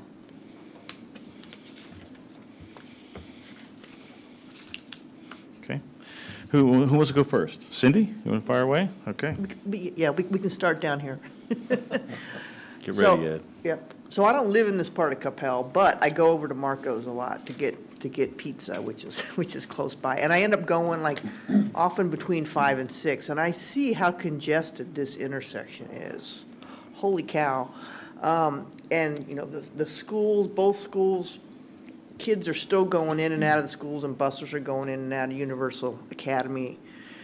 And that's like 5 or 6. So I'm really concerned about the traffic congestion. And you just add to that mix fuel trucks, and then additional customers coming in and out of the gas station. And whoever made that comment, I think that's true, because there aren't a lot of gas stations on that part of town, so you're going to have a lot more traffic coming to this gas station than customers going to Kroger's. I think there will be a lot of independent people going there. So I'm not in favor of this station just because of the traffic congestion issue. On the environmental aspect, I personally have worked in the environmental field since the 80s, and gas stations have come a long way with technology and vacuums when you're pumping gas in your car, and when the tanks come to fuel. So I'm not as concerned about air emissions. I'm more concerned about traffic, and I hope there's never an accident with the fuel truck, right? But that's my biggest concern. Okay, thank you. Ed, you wanna next? Okay. So from my standpoint, one, I really appreciate all of the community input. It's very, very, sitting up here, it's very, very helpful to hear everyone's perspective. So I certainly appreciate that. I know we all do.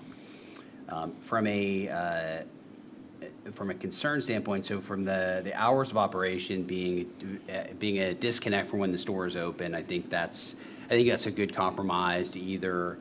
If the specific hours, if that's an issue, then while the store is either open or the fuel center is manned, I think is a good. It sounds like Kroger is open to that. Because that would be a little odd to have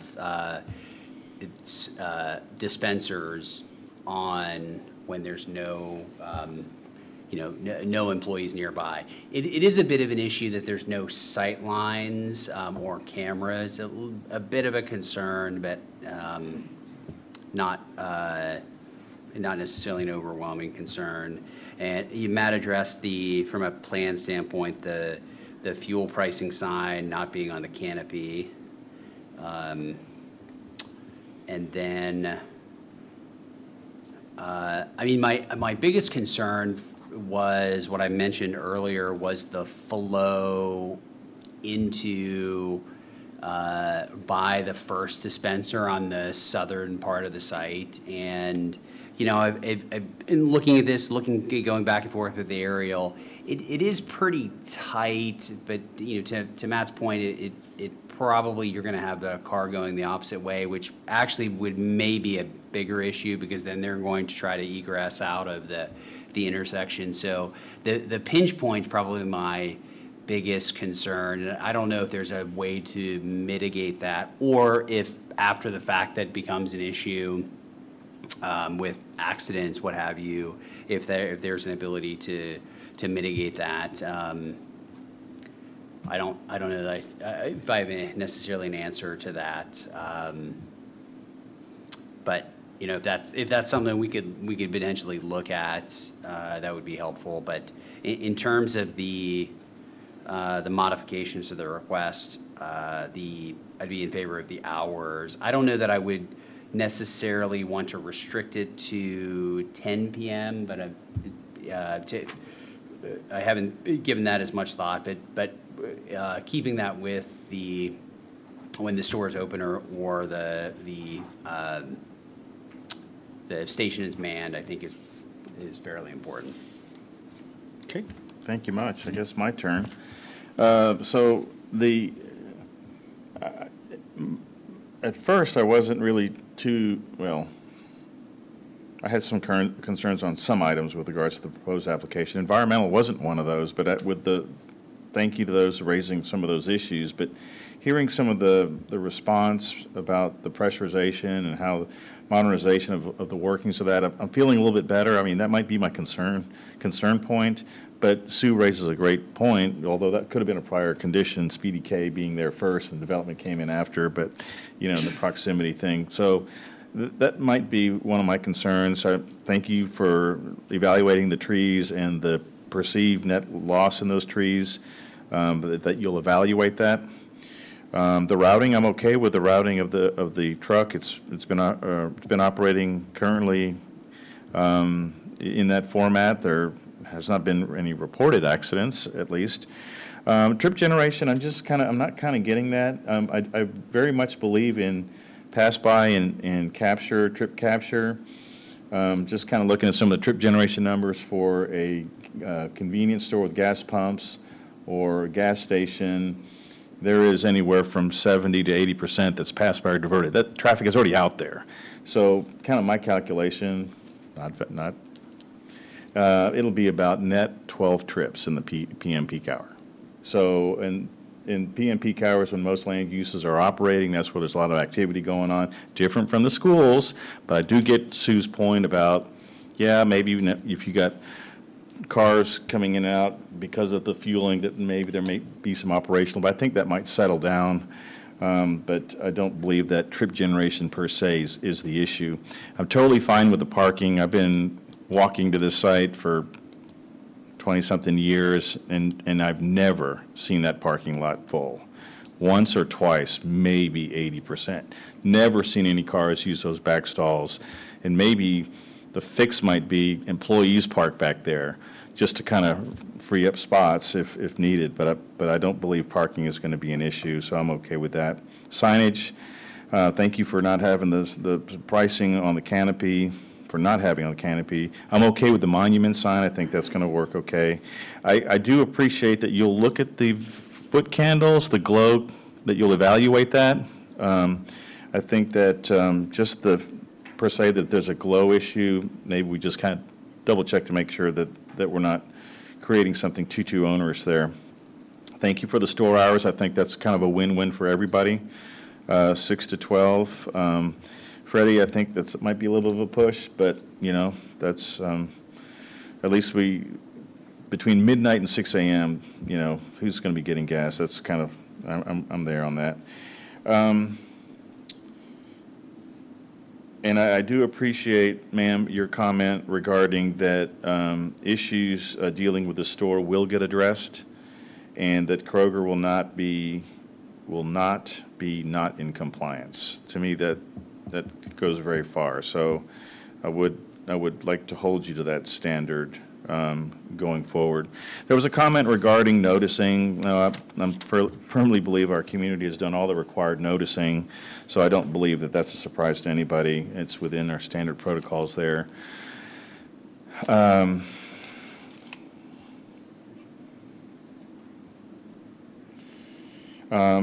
comment about variances on top of variances. Yes, maybe, but I also kind of get changes, and this is over time, changes in market conditions to make things, and I know this is a new request, a revised request of an old request, but I'm not feeling like there has been in the past so many variances with this site that it's creating just an onerous condition all around. I think this offers opportunity, quite honestly. I'm kind of not getting the property value perspective. Maybe I need to have a sidebar with some of you folks just to try to understand that better. I don't feel like it's going to be a negative, but maybe I'm just missing the boat on that altogether.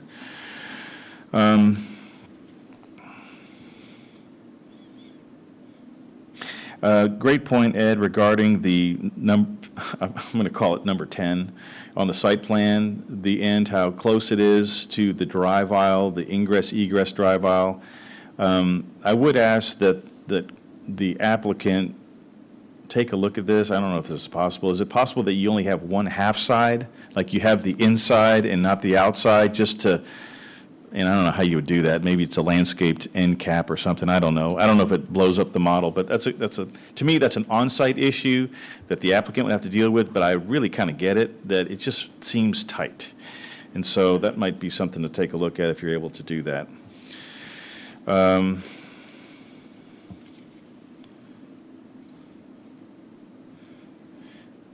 I don't feel like there's too much of a noise issue with air and water, unless that compressor is like ultra loud. But if y'all would, in the list of things to look at, take a look at that. Sightline issues to the pumps. I concur. Thank you for the comment there, ma'am, regarding the layout and the opportunity that this offers. I like this inline versus the stacked format or whatever that is, and so great comments both ways. So kind of the pros outweigh the cons. I do the vapors and things, I would like to learn more about that. If y'all could provide more information at the next level, if it gets there, on that, just to quash that. And you heard the questions we asked about the battery place, so let's take another look at that just to make sure we're okay there. Other than that, I feel like I could support this one at this time, so that's my comments. Glenn? I live 3/4 of a mile from this property. There's a traffic issue. MacArthur's heavily traveled. The school doesn't help it at all with International Academy. There's an hour, 3:30 to 4:30, where there's heavy police and busing taking kids in and out, and parents are picking up kids and hand walking them up MacArthur. Gas is at a difficulty on that side of Coppell. I'm highly in favor of this proposal. It's got some minor problems. The entranceway with this pump, you can drive a tractor trailer by it and not impact traffic from customers walking out the front of the store. You can also drive around the rear in the pharmacy with a tractor trailer, not bat an eyelash. And the easiest access is clearly back onto Sandy Lake and not taking a big truck onto MacArthur. Because southbound MacArthur is free, everybody's going north at the end of the day when they're likely to be getting gas. In the morning, it's not much of a problem. There's maybe 45-minute traffic on MacArthur that's somewhat of a problem, but the school has alleviated the problem by the drop-off off of MacArthur into a circular pattern for the International Academy, and the school has 2 or 3 entranceways to feed the mothers and fathers dropping off kids at the school. So traffic pattern will work, and I don't see them driving a fuel truck in the middle of the afternoon in there. That being said, I'm highly in favor of the proposal. You need gas on the east side of Coppell, and those stations that were available have all closed. So Kroger's done a good job with this presentation. I understand that neighbors can be concerned about it, but I think they've pretty well addressed it. They're certainly not adding any additional problems to this site. So I'm in favor of it. It's all yours, Ed. Great. I'm in favor of this too. To me, it's more about equity of products and services for those that live on the east side of Coppell. And just like Commissioner Bishop, many years spent in the environmental profession, so I have no issues with the compliance of this gas station at the current site. Sue, any final thoughts there? I might as well give my 2 cents. I really came into this not in support and we're not in favor or not in favor. But really respected what Matt gave us, coached us in pre-session. Come in here, listen to what everybody has to say with an open mind, and try and figure out. I didn't hear any real compelling arguments except for the environmental one, which I think was addressed. And so at this point, I think I'm in support of this. With all that said, is there a motion by the commission? Yes, Mr. Chairman. Can I ask one final question? So in terms of, and this question is for Matt, so in terms of the additional to previously approved conditions, just want to make sure, because one of them is conflicting a bit.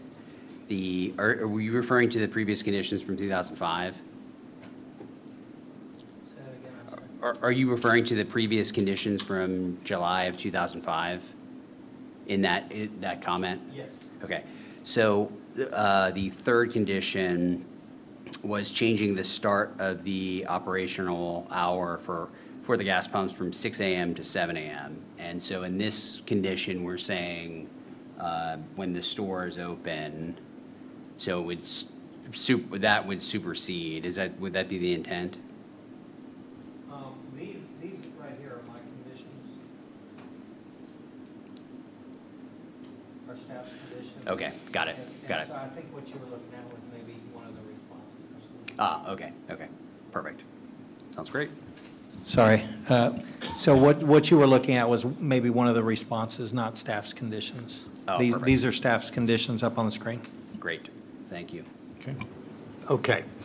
I'm going to move that PD-308-C Kroger Fuel Service Station be approved as submitted with all of the staff conditions, and that Kroger may be given the discretion to limit the gas station operations to its store hours.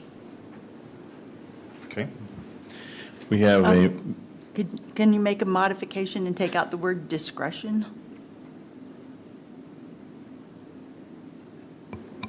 No, because I'm leaving it to the store to decide whether it's going to be open longer or at store hours. I would rather limit it, but okay. well, we have a motion. Yep. We have a motion. Is there a second on this motion? Okay, this motion dies. Okay. I'm going to take a whack at this thing. So I am recommending approval of the proposed site with staff conditions as presented, with the additional conditions of limiting hours of operation, 6 a.m. to 12 p.m., and that the applicant, we've kind of verbally, I'm sorry? 6 a.m. to 12 a.m.? Yes, sorry, yes. And that the applicant address the evaluate the trees, the foot candles with the lighting, the quote, Kroger will not be out of compliance addressing those. So that's kind of loosey-goosey, but that's motion by Commissioner Haas. Is there a second? Second. Okay, we have a motion and a second. Cammie, would you call the roll? Please respond by saying aye or nay as I call your name. Commissioner Blankenship. Aye. Commissioner Guerra. Aye. Vice Chairman Portman. Aye. Chairman Haas. Aye. Commissioner Mauer. Aye. Commissioner Bishop. No. Okay. 5 in favor, 1 opposed, motion carries. Okay, thank you much. Thank you to the citizenry that came out and provided input. This is critically important that we heard this stuff, so thank you very much for coming out. Okay, item 7 is update on council actions. Matt? Yes, Mr. Chairman, We're still in our meeting. Thank you. Item 7, Yes, Mr. update on Chairman. council actions there, Matt. since the commission met last, the live-work proposal in Old Town was approved by City Council, and the STR ordinance amendments were approved. That concludes my remarks. Thank you. Okay, very good. Again, thank you again to Councilman Walker for all of his contributions while on the commission. We look forward to your leadership in the city. With that, I will close our Planning and Zoning Commission meeting. The time is 9:20.